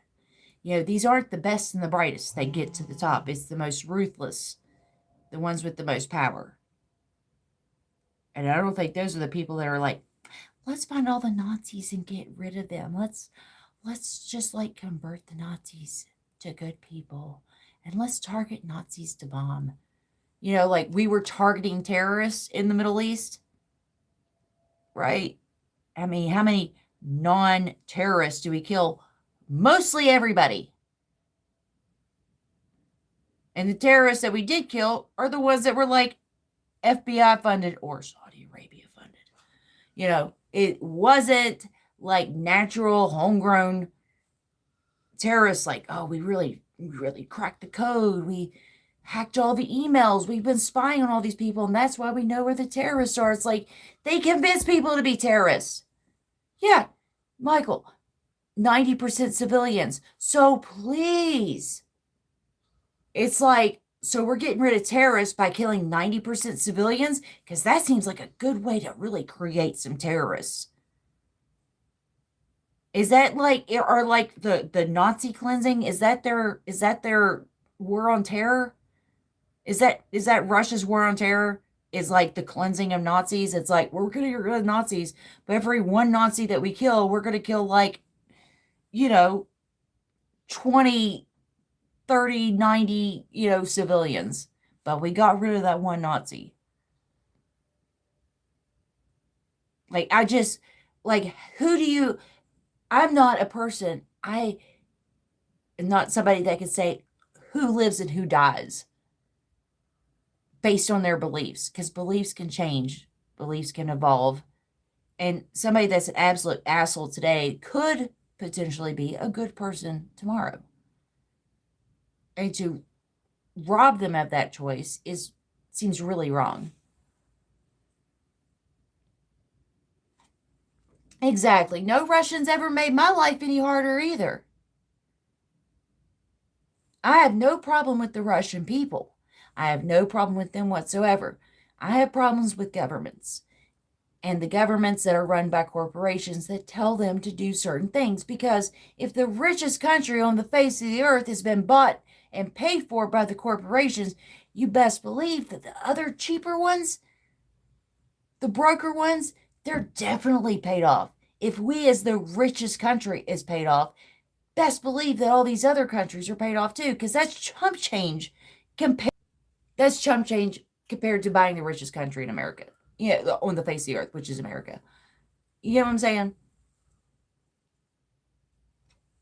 If they can buy us, I mean, like, what? They can't buy Russia? They can't buy Ukraine? They can't buy France? They can't buy England? They can't buy Malta? Yeah. That's all I'm saying is like, I have no problems with the people of the world. But the people with power, I have some gripe. Yeah, I got a gripe about what they're doing. Yeah, because they're killing people.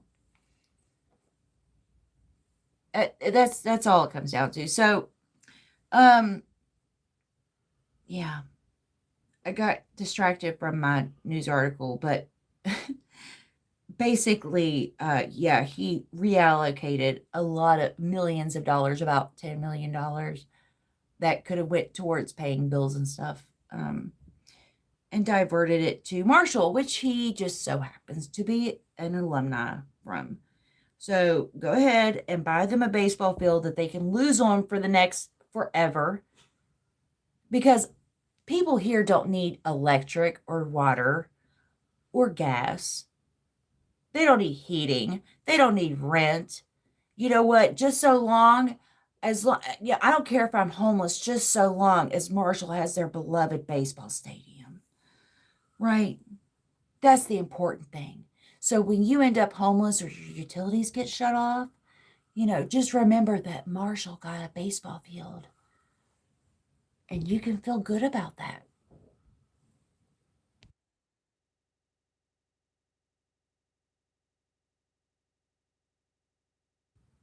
Isn't it? I mean, it's such bullshit.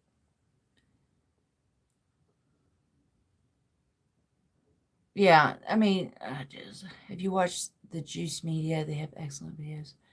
No, I haven't. I'm going to have to subscribe to that because I do need to be more up to date. I've been trying to keep up to date with like the West Virginia stuff. I'm trying to get back into it. I don't know. I've had a lack of direction when it comes to stuff because it's like with everything that's going on in my life, on top of everything that's going on in the world, I'm like, I don't even know where to start, y'all. I don't know how much I can tell y'all about what's going on that's wrong with the world. Y'all know. I mean, people that watch me are not shocked by the fact that things are a little messed up in the world. So I just really don't know what to report anymore. It's like, it's just fucked up, y'all. I don't know what to say. But yeah, this I'm gonna have to post a link to this article uh in the description because it's very thorough. I'm actually pretty impressed with the amount of work that the author put into this article because it's extensive. He researched a lot of stuff, so I mean, like it's an excellent article. I'm not really sure.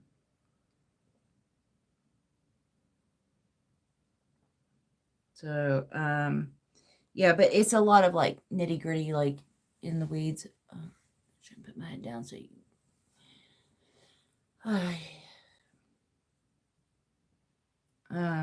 The governor's office, as of this writing, has not provided records responsive to a Freedom of Information Act requested filed November 7th by HD Media for records showing the expenses and recipients of the 28.3 million set aside to spend by the governor's office that the state says it later reimbursed with the CARES Act funding. So Erling and Dameron said the state would target lingering COVID expenses with the 28.3 million. Dameron says that the office transferred the governor's said the money transferred to the governor's gifts, grants, and donations fund likely would be spent on testing, staffing costs of local health departments and other agencies, uh, personal protective equipment, and vaccination distribution costs. But you know what? None of that's as important as a baseball field for fucking Marshall. I mean, like, at what point does COVID relief funds?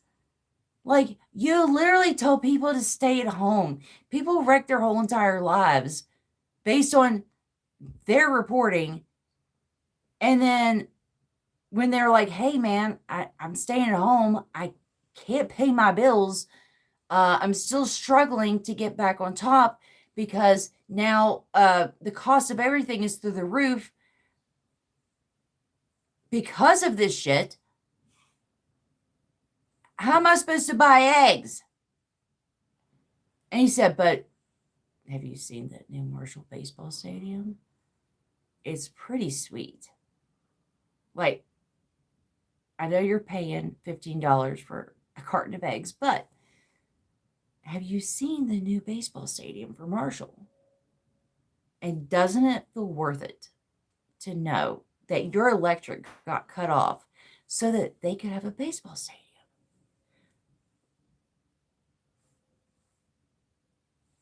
Mm-hmm. Baseball. fucking sports. Look, I don't mind if you like sports. I like a certain amount of sports. I like playing some sports. I'm not a big sports person. I mean, like I know that like football's like you have to go to a certain area with the football. You got to kick the football. I know basketball, you got to get into a certain hoop.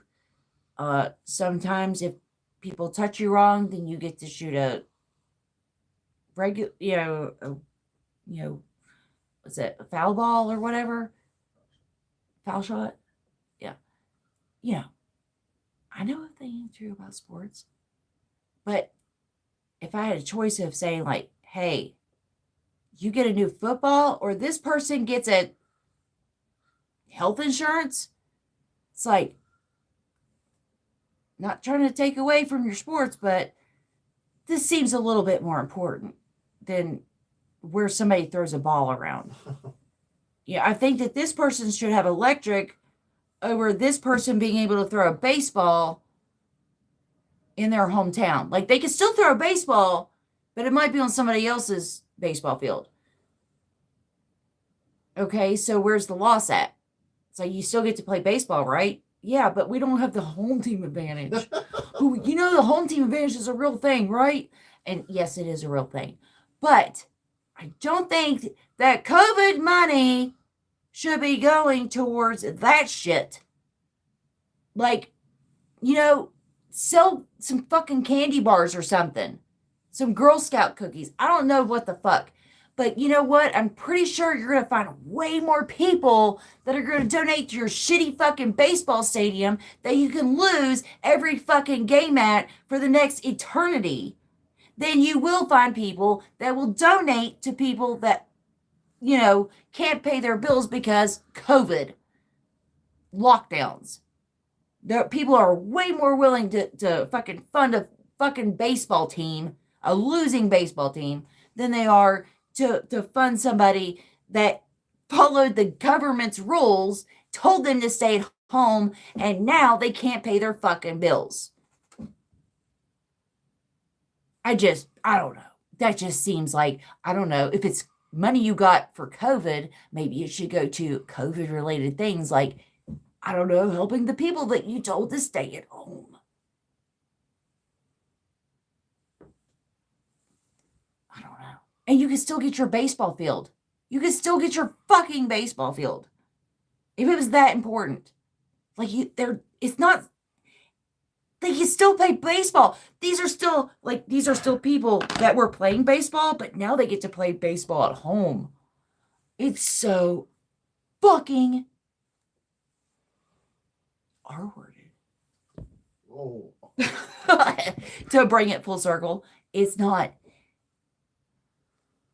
it's not like you're mentally deficient. You're just retarded. Like mentally, like people that have like mental issues could still look at this and say like, hey, COVID money goes to COVID related expenses. But then there's like absolute retards at the top that are just like, baseball field. Baseball field, y'all. I know that the majority of West Virginians, we're in the second poorest state, and if it wasn't for Alabama or Mississippi, we'd be dead last in everything. But since we're not, we're going to take all the money that could go to all these poor people that can't afford shit and are living in absolute destitution and having their utilities shut off all the time. That's a thing, but baseball field? But hear me out, baseball field. Baseball field. How else should I word it? It's a baseball field. Are you not sold yet? They got their electric cut off and they're freezing to death, but baseball field, y'all. Baseball field. It fucking gets me so irate. This motherfucker that promised money to JP Morgan in his inauguration speech, this same guy that promised well, we're going to take out a loan through JP Morgan, and he goes, he realized what he's saying, whoever else, we don't know who it is, JP Morgan hypothetically for a bank, if we were to get a loan for our roads program, we would go through JP Morgan. It's like, but you're the government. Why can't you just pay for it? Because taxes. It's like, but no, we have to go through JP Morgan and get the loan. And even though we're going to be paying more money by getting a loan through these people, that it's kickbacks because they're the ones that funded my campaign. So, and also have stocks in them. So we're going to go through JP Morgan. This is the same guy that said, fuck you. We're going to go and use this money. Baseball field. Hear me out. Hear me out, guys. We're going to go and we're going to take this money that was supposed to go towards you and your sick family. We're not going to provide any kind of health care, but we're also not going to provide any other kind of care. But if you want to pay money for this, do we get free baseball tickets? Do we get free baseball tickets? Oh, no, we still have to pay for the baseball tickets? Oh, fuck you. Pay me. Fuck you. Oh, we got your money. We got the money, but do you get any of it? No. All that money is going to go strictly to buying a baseball field. I can't deal with it. I cannot deal with this fucking generic ass boss hog, mentally deficient boss hog. That's who we have. We have an absolute idiot version of a Dukes of Hazzard villain running our fucking state. And he says, look, I know y'all are like the second poorest in the state, but baseball field. Baseball field. And don't we feel good? It's like, oh my God, you know what? I would love to watch the baseball game, but my electric got cut off. And I can't really tune in to watch Marshall lose another game. I mean, of all people, like they're not even WVU, right? WVU can actually win from time to time. Marshall here, I love their fans, and I don't understand them at the same time because it's like they have been backing a losing team. It's like, I get wanting to back somebody from your home state, but you don't have to back Marshall. Marshall always loses. Marshall loses no matter what. If anything, like you would want to fund the winning team, but even then, it's like, don't even fund WVU because they're so caught up in corruption. It's like, maybe don't use COVID relief funds to fund a fucking sports team. Don't do it, you fucking asshole. And he's already done this before. He's used funds. He has used state funds to pay for Greyhound racing dogs. This man is a fucking insane asshole. He will spend money to save Greyhound racing. He will spend money to save horse racing. He will spend money to build a baseball team for a losing team that loses always and forever. But he will not spend money to actually help the fucking constituents within his state. He's a fucking idiot of the highest order. Jim Justice, governor of West Virginia, best friends with Trump. According to him, he's been, and he's got pictures where he's been hunting with Trump's children. Oh, he's so rich and powerful. Then why the fuck aren't you doing anything? You are so rich off of the resources here in West Virginia, and yet, what have you done for the people here? Absolutely jack shit. You haven't done shit for the people here except for poison them and kill them and subjugate them and force them. And I actually got to ask him a question one time, and I would love the opportunity to get to ask him another question, although I doubt they'll give me that, because the first time around, I was so naive. I asked him about the minimum wage, and I would love to have that second opportunity to go in there and ask him about his roads program and his ties to JP Morgan and his, does he not feel responsible to give back to the community that made him a fucking billionaire in the first place? You get your one shot. And I was young and naive. And I was like, but what about the minimum wage? It's a legit question. It is. But there's so much more I could have called him out on. And they didn't give me a chance to respond because after I asked that question, they muted my ass. So he's out there talking and said, well, I don't know. Oh, let me tell you, baby doll, my dog. Oh, baby doll says, I don't give a shit. I don't give a shit. I mean, this dude has a fucking manor that has a name. Do you have a name for your house? Do you have a name for your property? Do you call it like Morning Glory Mansion? Morning Glory Manor, or Hummingbird Reservoir. Like, is this rich people live in estates with names? He has a name for the place that he lives. Mine's like, that's just 824. Like, that's where I live. I live at 824 98th Street. Yeah, I live at blah blah blah blah blah. Even though I don't live there, that's just a number I'm throwing out. It's just that's not where they live. They don't live at certain number whatever street. They live at Hummingbird Mansion. And that's where he lives. He's got fuck you money. He's got money. He's got so much money. His fucking house and estate has a name. He has so much money he can kill people at his place of employment. And then like it doesn't matter. Like the cost of life for a minor, MINER, that dies in one of his mines is like, was that like 5,000-10,000? It's like, I mean, let's say at most 10,000. So you go and you work and you risk your life and you die in one of his mines getting coal out and your family gets 10K. That's not even like a year's salary. You know what I mean? Like that's nothing. That's nothing. What about that guy that I saw that got cut in half? I mean, literally from the belly button down, there was nothing because he got crushed by a minecart. What kind of money did his family get? Maybe the medical bills were paid, but did that give back the dad that they lost or the husband? Did that give back the wages that they lost? Because he's literally a fucking torso. Did that fix the relationship problems that him and his wife are going to have because of that? Or him and his kids had? I mean, like, 10K?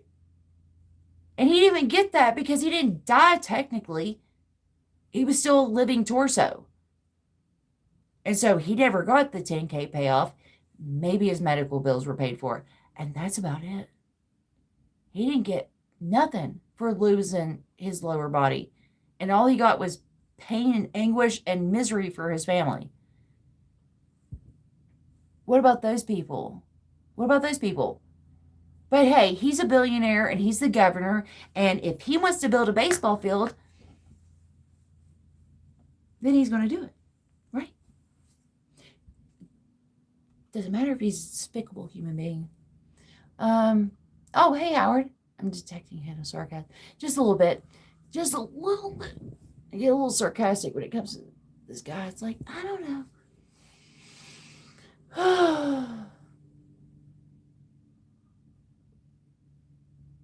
I just don't know what to do with this. Because it's like you got the softest, not body shaming, but I mean, this guy is like a blob.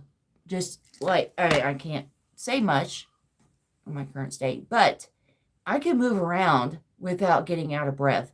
This dude he has all the resources at his disposal. He's a billionaire. You could build so many gyms. You could build a gym at your governor's mansion. You could build a gym anywhere. This dude is so big, out of shape, everything, just constantly going around go,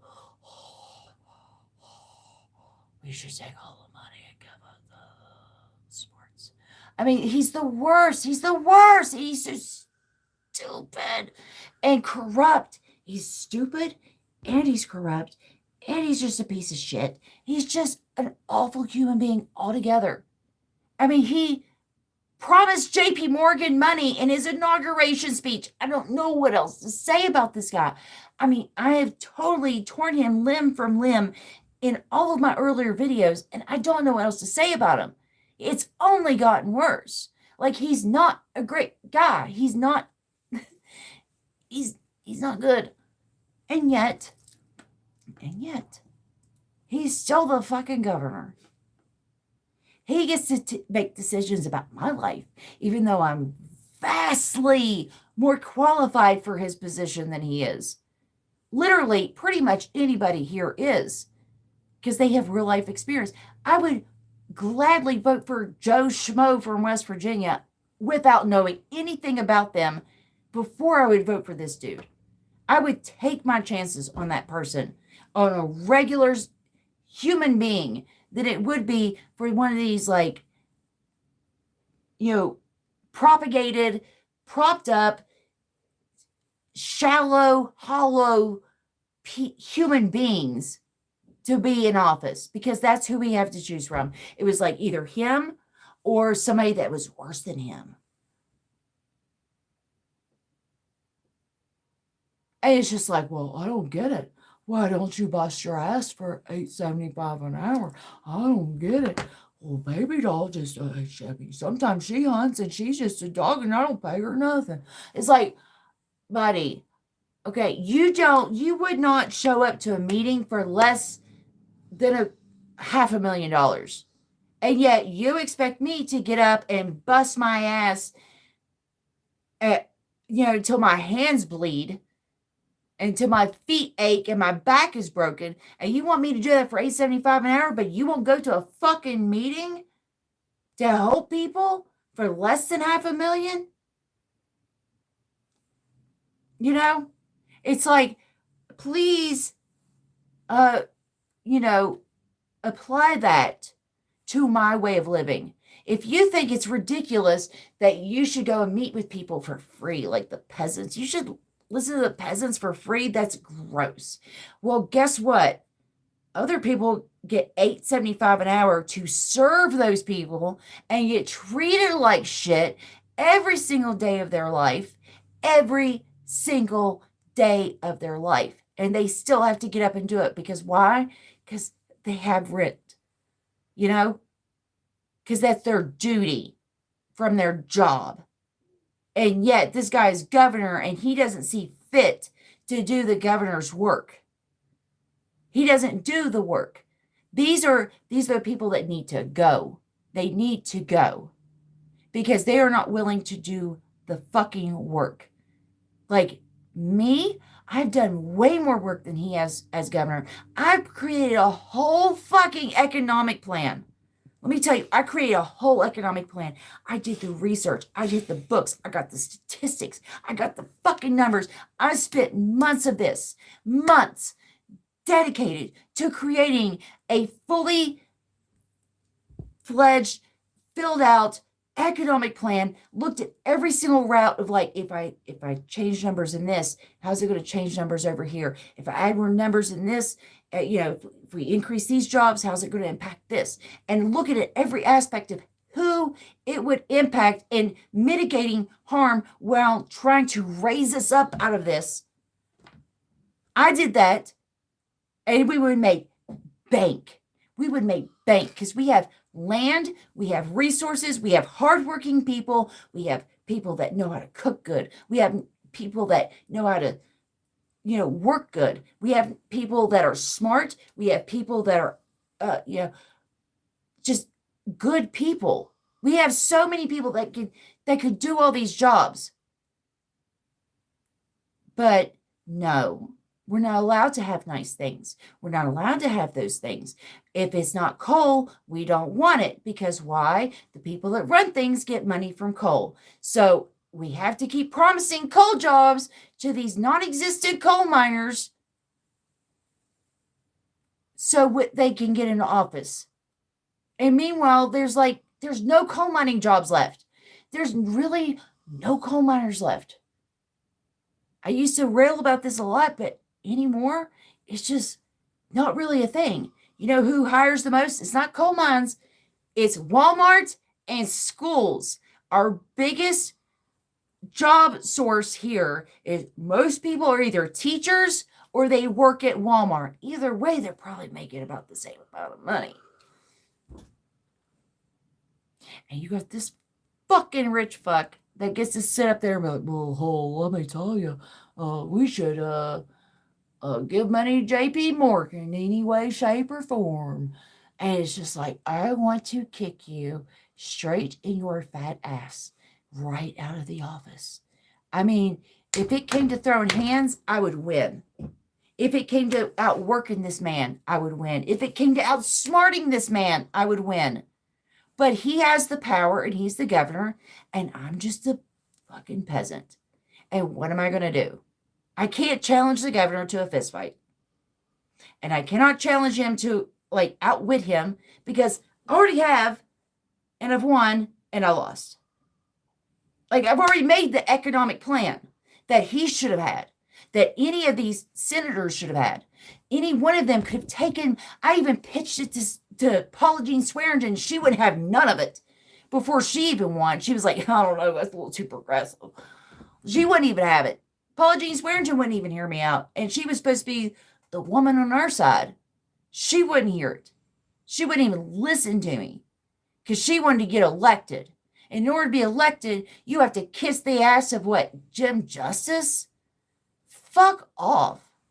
I'm so done with all of it. And that's why I don't, like, these people that want to tell me, oh, well, we need to have Joe Manchin in there because he's a Democrat. You don't want another Republican in there. It's like, well, please tell me the difference. Please tell me the difference between a Joe Manchin and a Republican. Because either way, they're going to vote to poison my water. You know how many kids I went to school with that died from cancer? Too many. Too fucking many. Too many fucking kids die from cancer. Too many people altogether die from cancer. But I shouldn't know that many kids that I went to school with that had cancer. I shouldn't know that many people. But it's West Virginia, and if you want a job, then you have to be okay with poisoning the water. And you have to be okay with having Joe Manchin in there because he's a Democrat. I mean, what's her name? Elizabeth Warren? She said that, well, me and Joe Manchin, we have a philosophical difference. I'm like, well, bitch, it ain't a philosophical difference for me when he's poisoning my water and I'm watching people fucking dying, dropping like flies from cancer. It's not a philosophical difference. It's an actual like living difference. Like, it's not like, oh, you believe in abortion, I don't. Well, you believe in killing my community with cancer, and I don't. But I guess it's just philosophical differences, Elizabeth Warren. She persisted, right? She persisted. The people, the woman that's okay with like, the Joe Manchins. She persisted. Congressmen, as they walk to work, they'll lie and tell half truth. I actually have a letter. I have a letter from Joe Manchin. I used to have it hanging up behind me, but I don't anymore. Because it's not as if it was written by him. I'm sure some poor unpaid intern wrote that letter for him and then, stamped his signature on it. It wasn't from Joe Manchin because I started calling him out like, oh, you support Yemen or you support Saudi Arabia, even though they're, like literally committing genocide in Yemen. It's like, so you're anti-terrorist by what, supporting terrorists? He goes, I'm glad you wrote me. And as a constituent, I really care about what you think. And let me tell you about like, sometimes we have to do things we don't like to do. But in order to combat terrorism, we have to fund Saudi Arabia. It's like, but who are the terrorists in Yemen? Are they terrorists? What about the people during 9/11 in the Twin Towers that mostly Saudi Arabians like blew up? Were they terrorists? Were the Saudi Arabians like fighting terrorists when they blew up, flew planes in the Twin Towers? Does that count? Oh, so the terrorists that we're blaming for that are actually the terrorists that we're siding with, and now we're joining up with terrorists to kill terrorists that aren't terrorists. So we're actually teaming up with terrorists to kill non-terrorists. Okay. Thank you for elaborating on that, Joe Manchin. See, that's the thing. Like, a lot of people for the longest time thought that he was just a West Virginia problem. He's not. He is a global problem because he gets to vote and choose how much money Saudi Arabia gets in order to blow up civilians in underdeveloped countries. So he's not just a West Virginia problem. And a lot of people are finding that out because he can vote on things nationally.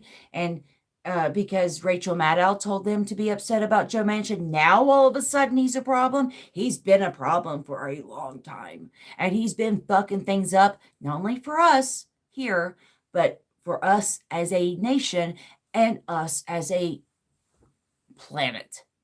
Joe Manchin has been doing this. But now all of a sudden he's a problem.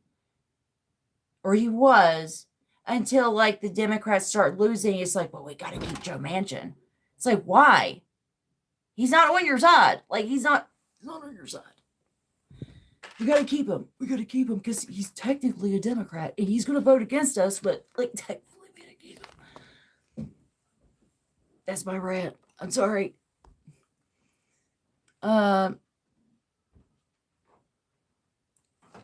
Travel is a Manchin is within her Dunbar limit. I don't know what that means. Joe Manchin should go work for the Pentagon. I got poor people in West Virginia can live in Joe Manchin's.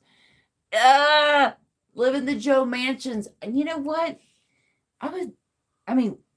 Heck, I'd live on his boat. That's a pretty fucking sweet boat. He's got a boat that's like, well, I can't call it a boat. It's a yacht. Sorry, rich people. It's a yacht. You know, it's not a boat. Boats are for poor people. He has a yacht. I would live on his yacht. And now that I know that that's his yacht that I see cruising up and down the Canal River, best believe I'm going to be out there harassing his ass. Anytime I see that boat out, I'm going to be out there just being a menace.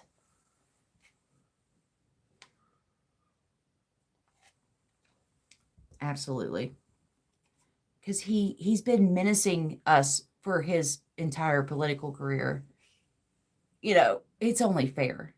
You know, oh, you poison people and kill people with cancer, and I'm going to disrupt you and ruin your yacht party. I guess we're even now, right? We're even. I ruined your yacht party. You had to go downstream in order to keep your yacht party going. And my entire family died of cancer. I guess we're even now. I ruined your night for a minute. Ugh, Joe Manchin, Jim Justice.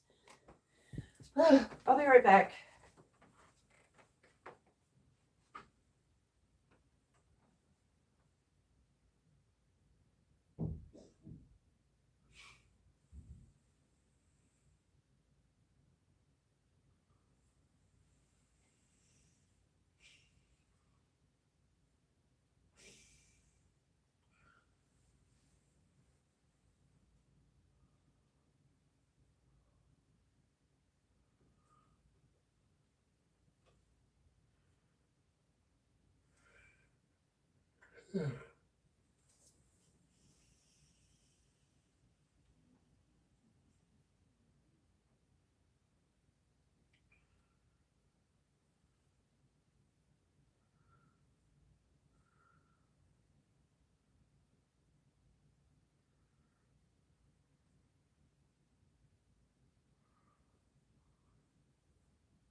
All right. I don't know. It's just aggravating, man. Like, I don't know how many times I got to report on this fucking asshole, Jim Justice. I don't know how many times I got to report on this asshole, fucking Joe Manchin. I mean, I just don't know how much else I can say to the people to get that. It's like, I mean, if you didn't get it initially, I don't know what information I can release or disclose or talk about to get that point across.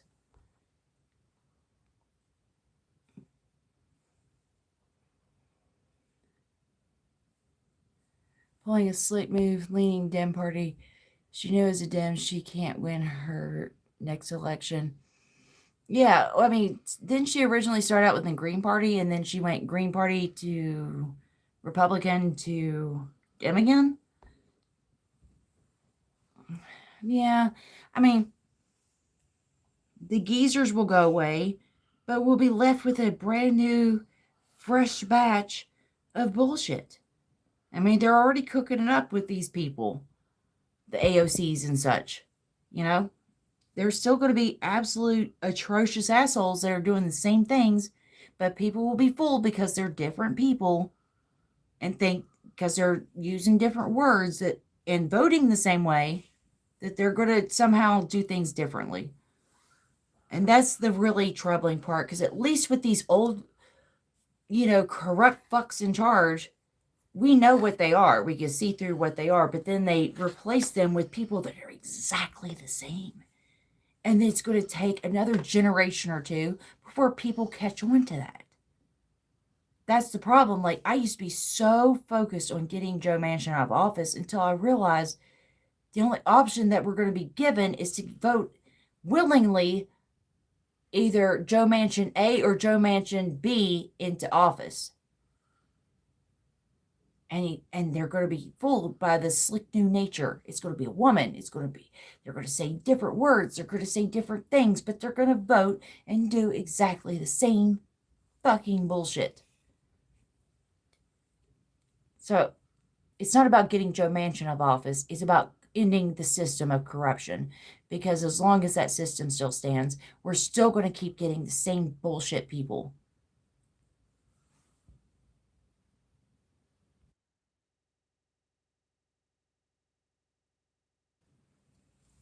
You know what I mean? Running against Sinema as a Dem was projected to easily beat her. She'll run as an independent. She says she's a right-winger. Who, the person running against Sinema or her? It does sound like a made-up. He does sound made up. He does sound made up. I mean, he does dress like a little boss hoggish. He does, wear all the all white and the it's like he's like Trump if he got kicked in the head by a horse. So it's like, well, I believe the insurrection, not an insurrection, but really more of a gathering of people. Yeah, it was like, my God, dude. It's like he's saying the same things, but somehow stupider. Somehow he's out stupiding Trump, but saying the same things. It's like, how are you making Trump look good? You can't make Trump look smart by comparison. Just stop talking. If that's the case, just don't say anything. But somehow, he just sounded like the Forrest Gump version of Trump. And he just kept talking.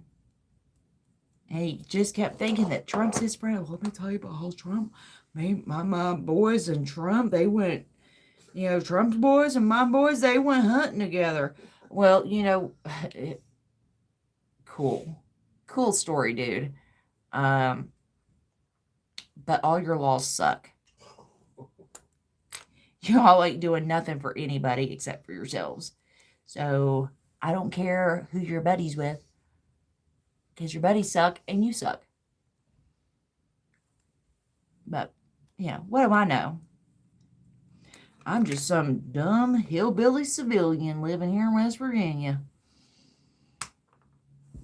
He's a billionaire businessman. He knows everything. Ugh. I wish I had a chance. I mean, like, look, all these YouTubers get to, fight other YouTubers, right, on MMA. Was it Logan and Jake Paul? They get to just, challenge random people to fights. It's like, can I not, as a YouTuber, just challenge the governor to a fist fight? Can I please challenge him to a fist fight? Because I guarantee you I would win. And I wouldn't even feel good about it. I mean, a little bit, but not like all the way. It's not like I win, I won based on my, physical prowess and I'm going against an equal. It's like, I don't even feel good about this. You're pudgy and weak, and your hands have never had calluses unless you played too much golf. That's the only time that these fucks have ever had calluses on their hands is when they golf too much. That's it. I get calluses on my hands for working. It's like, I don't know, I got calluses because I was just counting too many hundreds and my thumb's got all I got this callus on my thumb from counting all these hundreds from all these corporations that pay me to kill people with cancer. It's such a hard life. It's like, yeah, I mean, I dug ditches and, like, ugh, I hate it. I could outdo these fucks on every level. That they were born into power, and so unless mommy and mumsy and daddy had money, then it doesn't count. I'm not a fucking I'm not competition in any way, shape, or form. It's like, oh, you're poor. You're just poor. You're poor, but you're smart. You're poor, but you know all these things. You're poor, but you can fight. Like you're poor. You can work hard, but you're poor.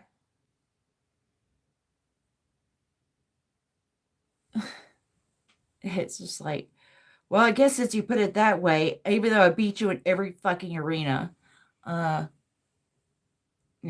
guess you're the winner, dude. You're the governor. Please tell me what I can and can't do with my life.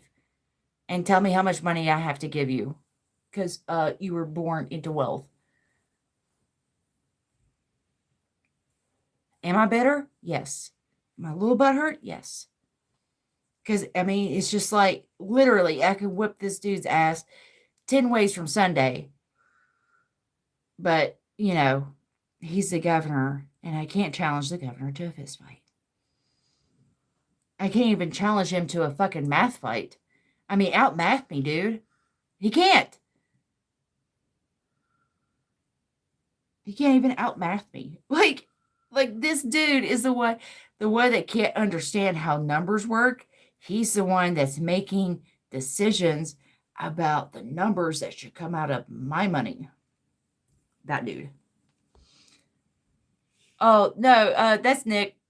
But you talked to him once before.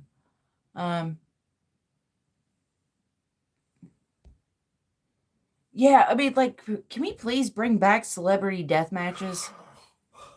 I would love to see a celebrity death match. Please, can we do like YouTubers versus celebrities?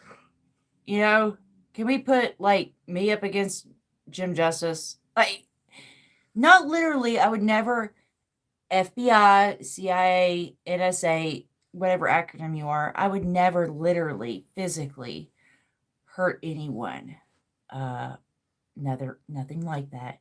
But I'm just saying, hypothetically, I could kick every politician's ass. Just saying. Hypothetically. I could outwork them. I could outfight them. I could outsmart them. But I don't have millions of dollars to hire goons to do my bidding on local news and newspapers and stuff like that. I can't buy politicians. And that's what it comes down to. And look, here's the thing. Maybe we should pool our resources. Maybe we should just pool all of our resources, buy a state. Kind of like the what was it? The brothers, the Koch brothers did. The Koch brothers went through and they did, this was their plan. They went through and they bought up every as long as they were population, like the population was sparse, like so like Wyoming, um Idaho, North Dakota. So they went through and they bought up all these states, bought up all these politicians in these states that didn't have a lot of people, right? They just bought up all the politicians there, and they couldn't buy a California or a Florida, but they can buy the Midwest. They could buy, you know, certain factions, and so that gave them the numbers. It's like, well, look, I can't afford a California politician, but I could maybe potentially buy the entire West Virginia government. And so what if we bought off a whole state and made them super progressive and then like demolished it, like, and just said like, okay, we're going to pay all these people to do all this stuff, and then they're going to make the state awesome, and then it would catch on, like, and then we go to the next state and the next state, but we have to buy the politicians first. Oh, sorry, I'm turning the frogs gay.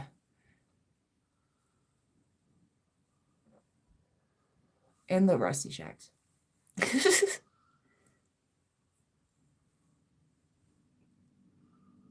Yeah. Oh my God. So if I was going up against Jim Justice, who would my wrestling partner be? Nick, you're the wrestling guy. Who's my partner going to be? I'm taking on Jim Justice. We're doing WWE. All right, we're in the ring. Stone Cold. Stone Cold. Me and Stone Cold. 316. Austin.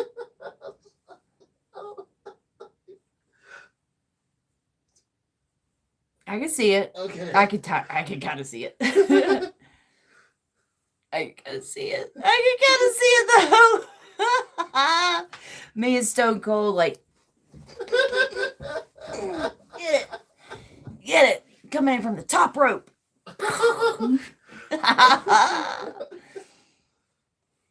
Stone Cold 3 Austin. Who were the guys that did this? DX, Triple H, and Shawn Michaels. Triple X and Shawn Michaels. Remember when everybody was doing that? Like, suck it. Can we make that a thing again? It's already it's still a thing. It's not a thing. Nobody has done that since like middle school. Nobody's done the When's the last time you got to play and you're like, when's the last time? Nah, I mean, like middle school, dude. We need to make that a thing again. Like, you make your point, like, and that's why healthcare should be for everybody. Fucking. Ugh.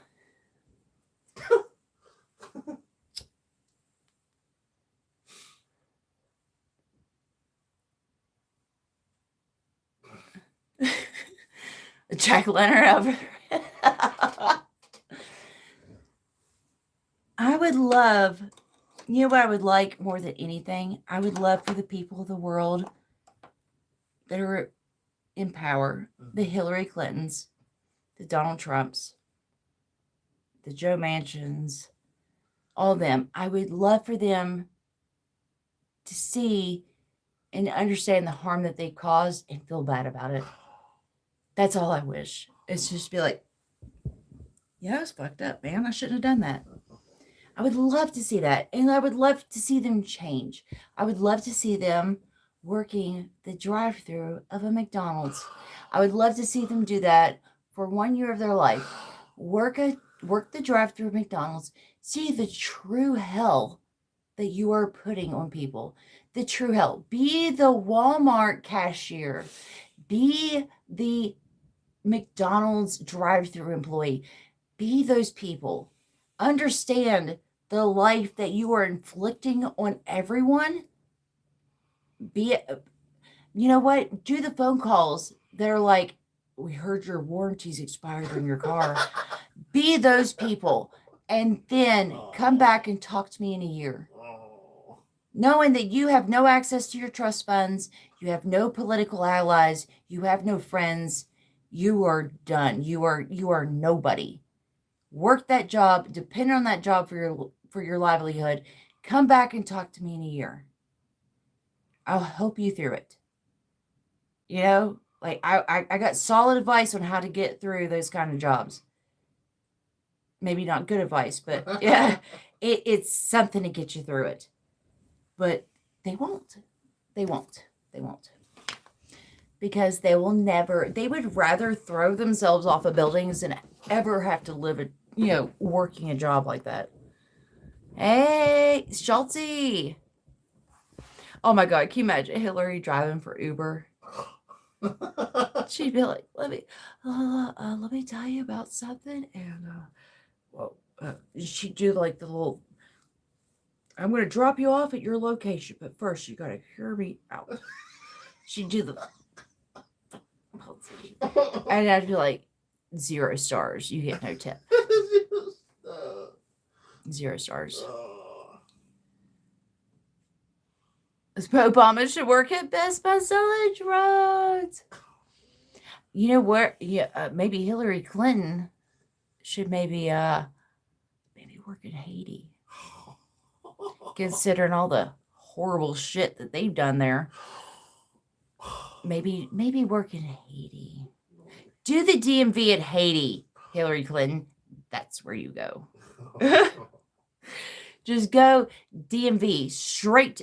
Actually, if I could pick a job for Hillary, it would be I would want to put her through the worst just so she could see comparatively. So it's like you do the McDonald's drive-through employee in Syria. That's where you get to work. That's where you get to work. It's like, I don't know what's going to kill me first. One of these customers or a bomb. That's where Hillary Clinton should work. And then she can get right with her life choices. And then, we can do some therapy on it. I don't want to cause misery and pain on these people. I just want them to learn that this isn't the way you treat people. This isn't good. This isn't how good people behave. Like, and even then, if she, at the end of it, she was like, you know what, fuck you guys, I'm still on board, like, that would be one thing. I'd be like, well, at least you tried. At least you did the work, But, as of right now, it's like she has no connection, no tether to that type of living. And none of these people do that are running things. They have no idea what it's like to be on the other side of it. It's like, I would love to, like, not just that, but, like, teach them what humanity is like.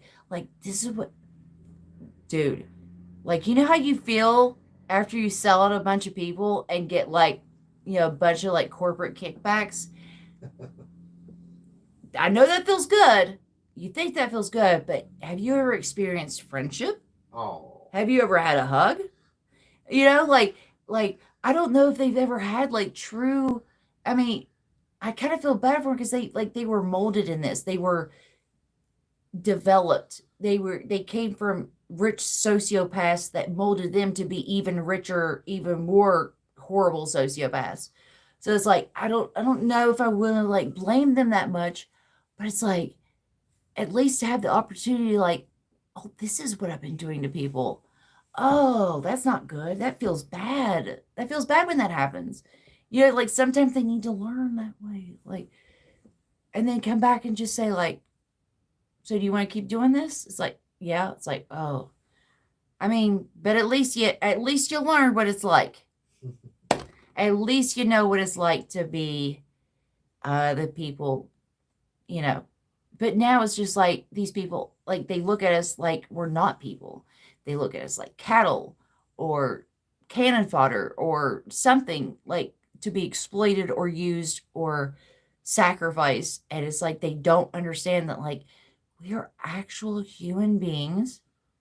And, the way we live life is way different than the way they live life. But it's not necessarily bad. Like, come slum it with us. Like Marie Antoinette had a whole village built in her backyard so that way she could go out there and pretend to be poor every once in a while and, pretend to slum it.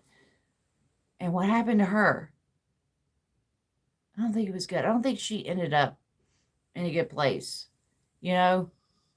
not advocating for that kind of behavior, but I understand how it got to that point, because when you have rich fucks that literally pay to build a village in their backyard to pretend to be poor, you might want to bust out a guillotine. I mean, if I saw Jim Justice be like, guys, I'm poor. Look at me. I'm wearing overalls. Like, I might be like, guys, get the lumber. Get the lumber. Get the lumber. We're going in. Like, I can't. Like, that might be like, they're heinous. But when they're like, I'm just like you. Look, I'm so poor like you guys. I might be considered legally insane at that point.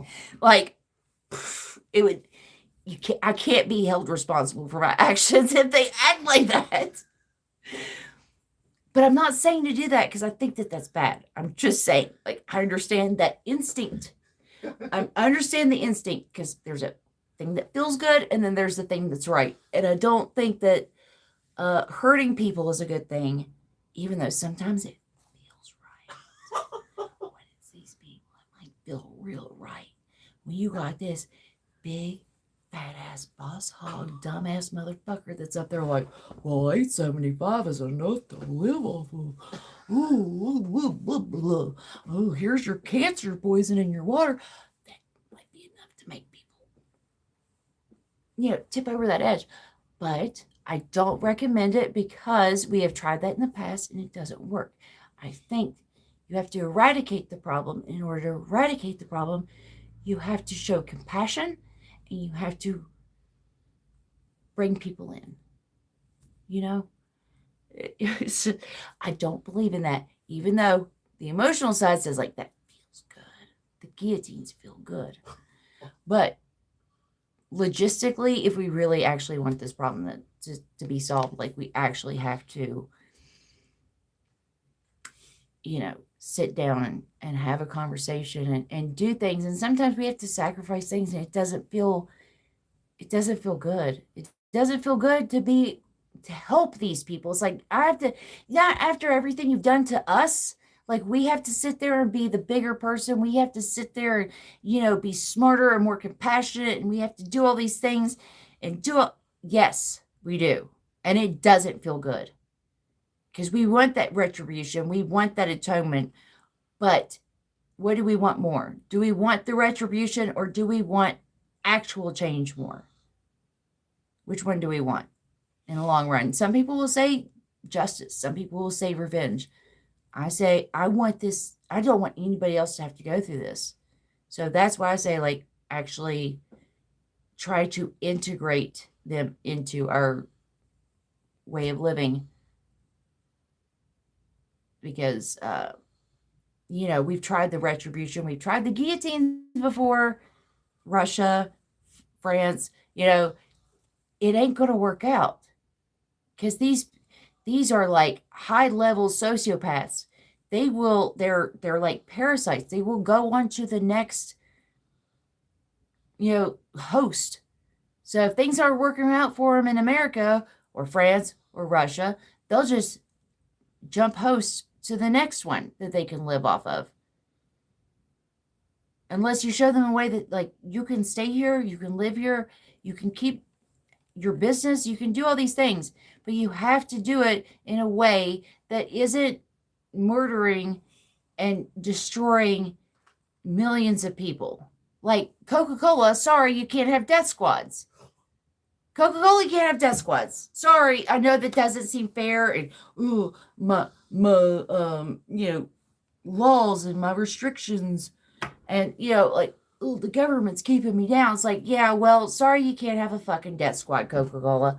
That's just the way that life works. You can't do that anymore. You can't have death squads. I'm sorry, Big Oil. You can't go and send an entire, country in to kill several other countries worth of people that have nothing to do with anything so you can get the oil. I know it sounds crazy, but, there has to be rules. And Coca-Cola can't have death squads Oil companies can't own entire governments. It's just, it seems unfair, but that's just the way that things are. But what do I know? I'm just some hillbilly in West Virginia that never went to college for political science. I'm not a lawyer. I'm not a businessman. I just care about doing things right. So, I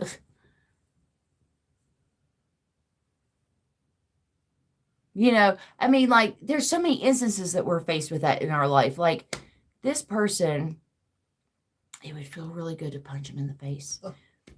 But that's not how we do things. We use our words. Yeah. We use our words. We have to, like, talk things through, come to an agreement, But we've all been faced with that situation where you're like, I could just God slap this man and end his whole career. Like, but we can't do that. We can't do it. We gotta use our words. We gotta be better than that. Because that's what I teach my kids is like, you don't use violence. You don't do those things. The only time you can do that is when you're personally defending yourself. Somebody's coming at you and nothing excessive. You literally like just stop them from harming you and you walk away. Nothing extra. You're not trying to like annihilate the person. You're just trying to get out of that situation and be safe. And that's just like, that's where I'm at. Like, dude, like I'm just trying to live my life. I'm just trying to let other people live their lives. I'm just, and we can't even do that anymore. We can't even have like the basics anymore. It's really rough. The left have corrupted the meaning of justice. They have redefined it. I don't fall into like the left or the right. I would say that yes, the meaning of justice has definitely changed.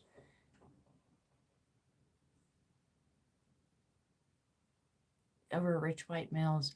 Yeah, but like how often does that happen? Like how many times do you get like I don't know. How many times you see rich white males? I mean, it does seem like it's I will say this.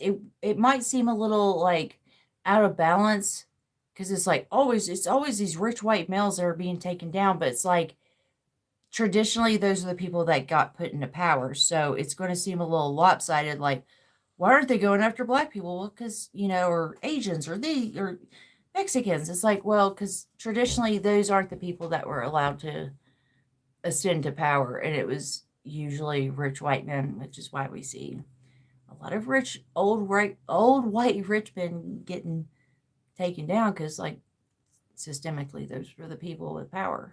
You know what I mean? So it might seem like lopsided, like, why are they only going after white dudes? It's like, well, because they're the only people with power. They're only people in charge. Ugh. You get what I'm saying? Like, it's just like an outdated thing. It's like, why they keep making movies about white people? It's like, because they only base movies off of books or video games, which traditionally only featured white people. You know what I mean? So it's like, yeah, that was the time that if they would just update things, but that's just not how we do things.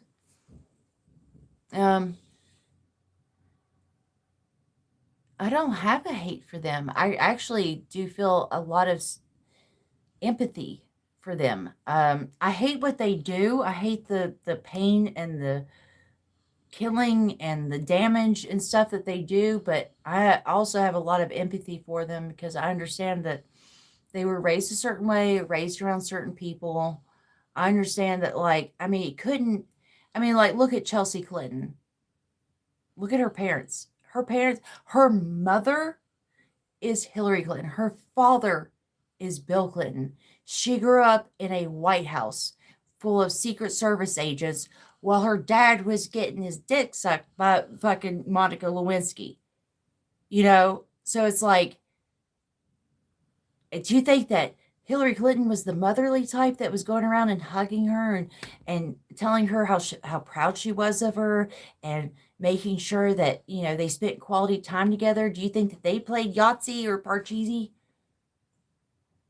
Or was she out there like chasing clients and political allies and things like that. What chance did Hillary or Chelsea Clinton have? And for that matter, what kind of upbringing did Hillary have? Like, was she raised by sociopaths? Probably.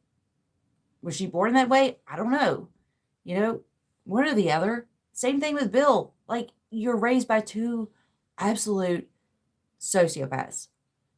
And you're supposed to turn out normal? Especially when you're born into power and money.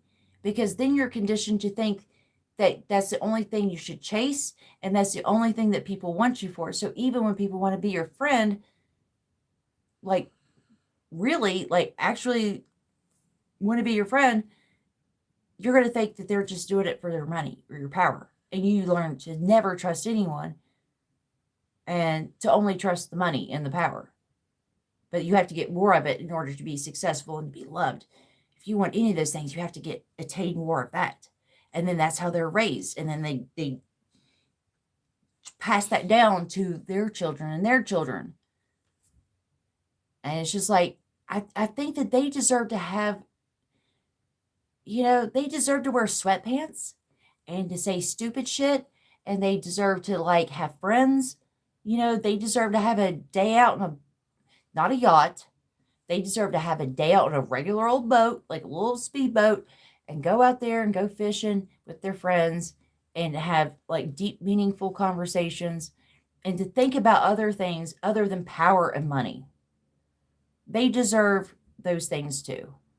But their lives are devoid of that because it's always in the pursuit of more power, more money, because they can't trust people because that's the only thing that they want from them. And that's taught that, like, they're taught like that's the only thing that they have to offer. Like, the only thing people would ever want from them. Like, they don't want them for their personality or their friendship. They're taught to build relationships based out of money and power. That's the only guarantee. Like, what you're going to get from those people. You get what I'm saying? I don't blame her either. I'm not blaming her in that. I'm just saying, like, she was an intern. She was, young and impressionable. I'm not faulting her at all for that. But, I'm trying to understand how these people are made, because we keep just for thousands of years keep pumping out people like that keep ending up in charge and making things worse. So it's like, how do you actually get rid of that? Because empires fall. It's not like the empire fell and all the corrupt people went with it. It's like the empire fell and all the corrupt people went to the other empire. They started a new empire. So it's like, how do you stop that?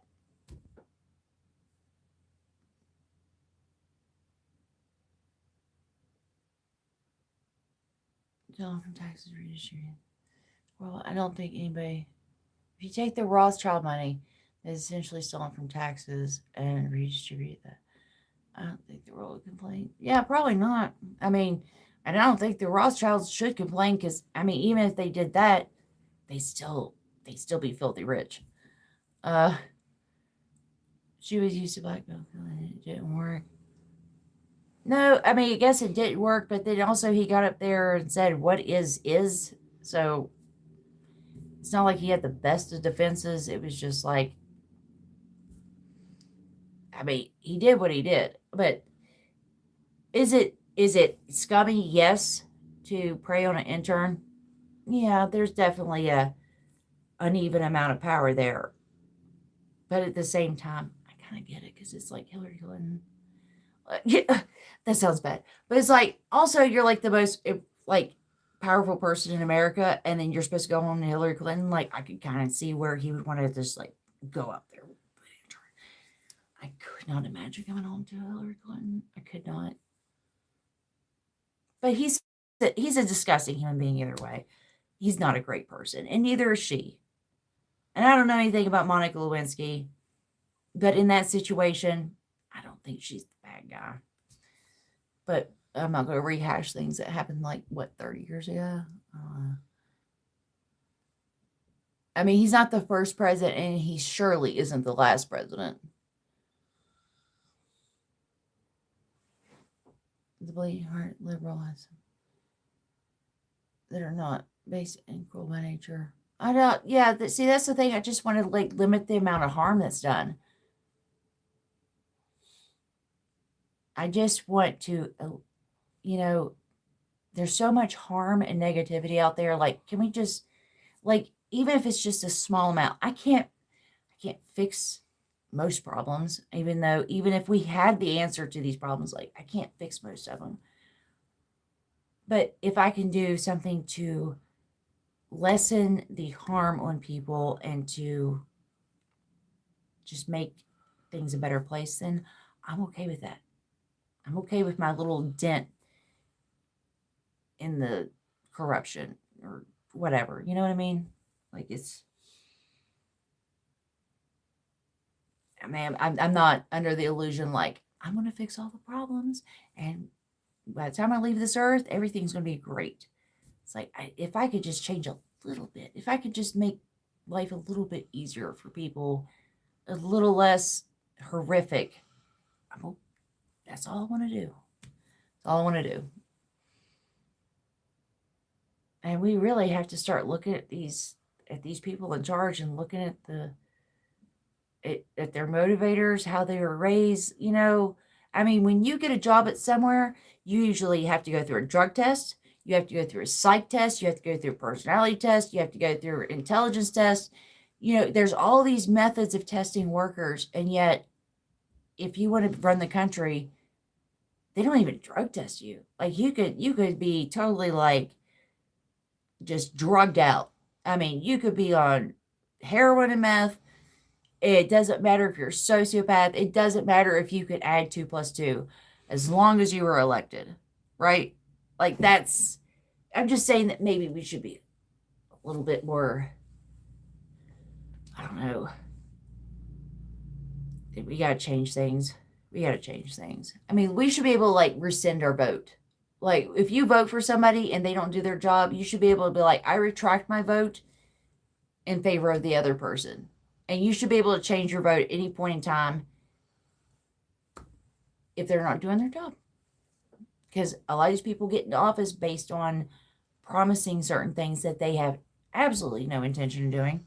But if you could change your vote, that might actually mean something. That might mean something more than actually voting in the first place. But it's just an idea. Nah, Rusty.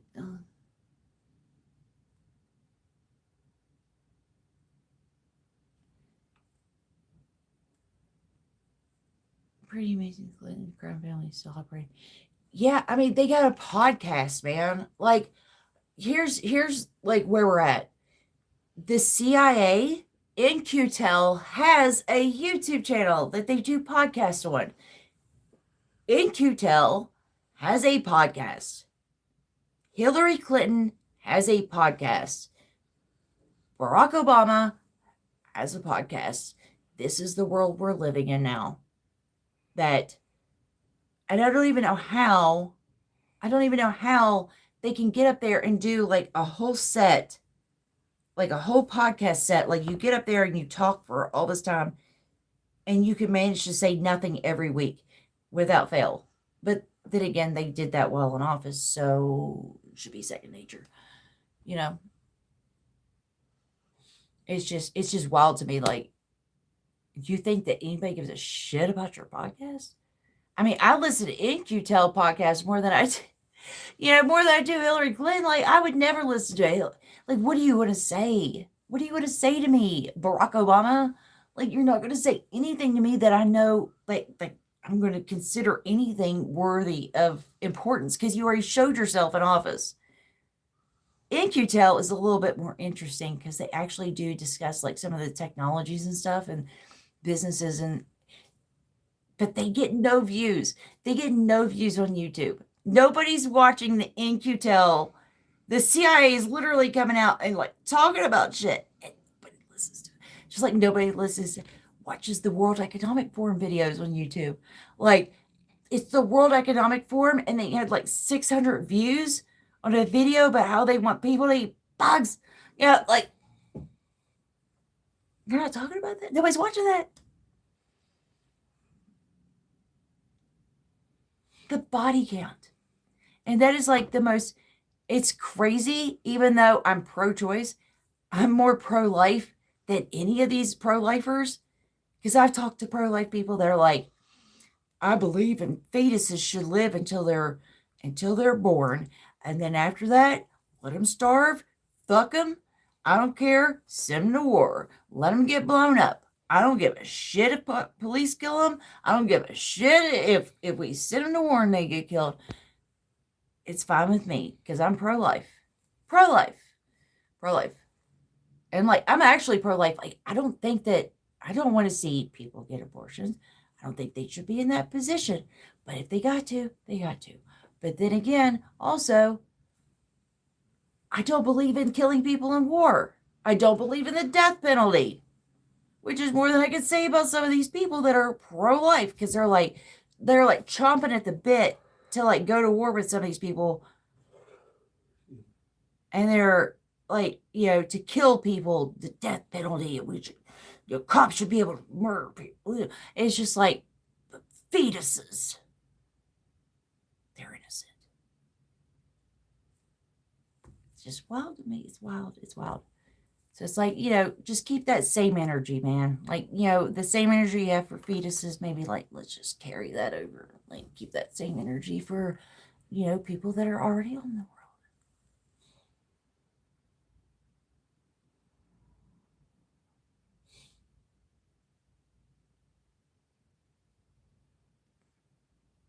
No, I have talked to plenty of people. I guess more specifically, if I wanted to get into it, I would say some of the debates I've had on Discord or YouTube, where they're so pro-life when it comes to fetuses, but at the same time, it's like, give them a couple minutes and they'll be talking about how it's good to be killing people in war. It's like, can we put two and two together here? Yeah, but I've been on here for about 3 hours now, and it's getting late, and I need to get going because it's 4 o'clock in the fucking morning. Oh my god! All right, I gotta go. All right, I gotta go. I've been yammering on for 3 hours now. No wonder my mouth is so dry. Okay, I need to go and get some water. I need hydrated, and I need rest.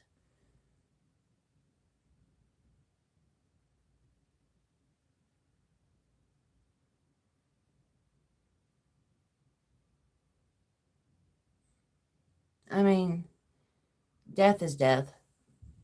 I think that's our most precious resource. You cannot replace a human being. Somebody that died in war, you cannot replace that. They're a whole human being, but whatever. I'm going to go ahead and close this because excellent topic to close out on is pro-life and who should get murdered and who shouldn't. Great way to end this. Sorry. Really ending this on a divisive note, but whatever. I believe people should have the right to continue to live their lives, but whatever. I'm just a hippie. It was good seeing everybody. I'm glad everybody was here, and I got to talk to all y'all, and some people I haven't seen in a while, but anyway, it was good seeing y'all. I finally got my cell phone on and running. I went several weeks. I went like 3 weeks without a cell phone. It got turned back on. It got shut back off like almost immediately. And then I had to go another week or so without it. And then finally got it back on. That's why I'm just now doing the live stream. But, I've been trying to do this for a while. But, we all do what we can when we can. So I'll probably do another one on New Year's just for shits and giggles. It's not, we'll probably get into serious stuff, but I just want to have fun on New Year's, just a year in review.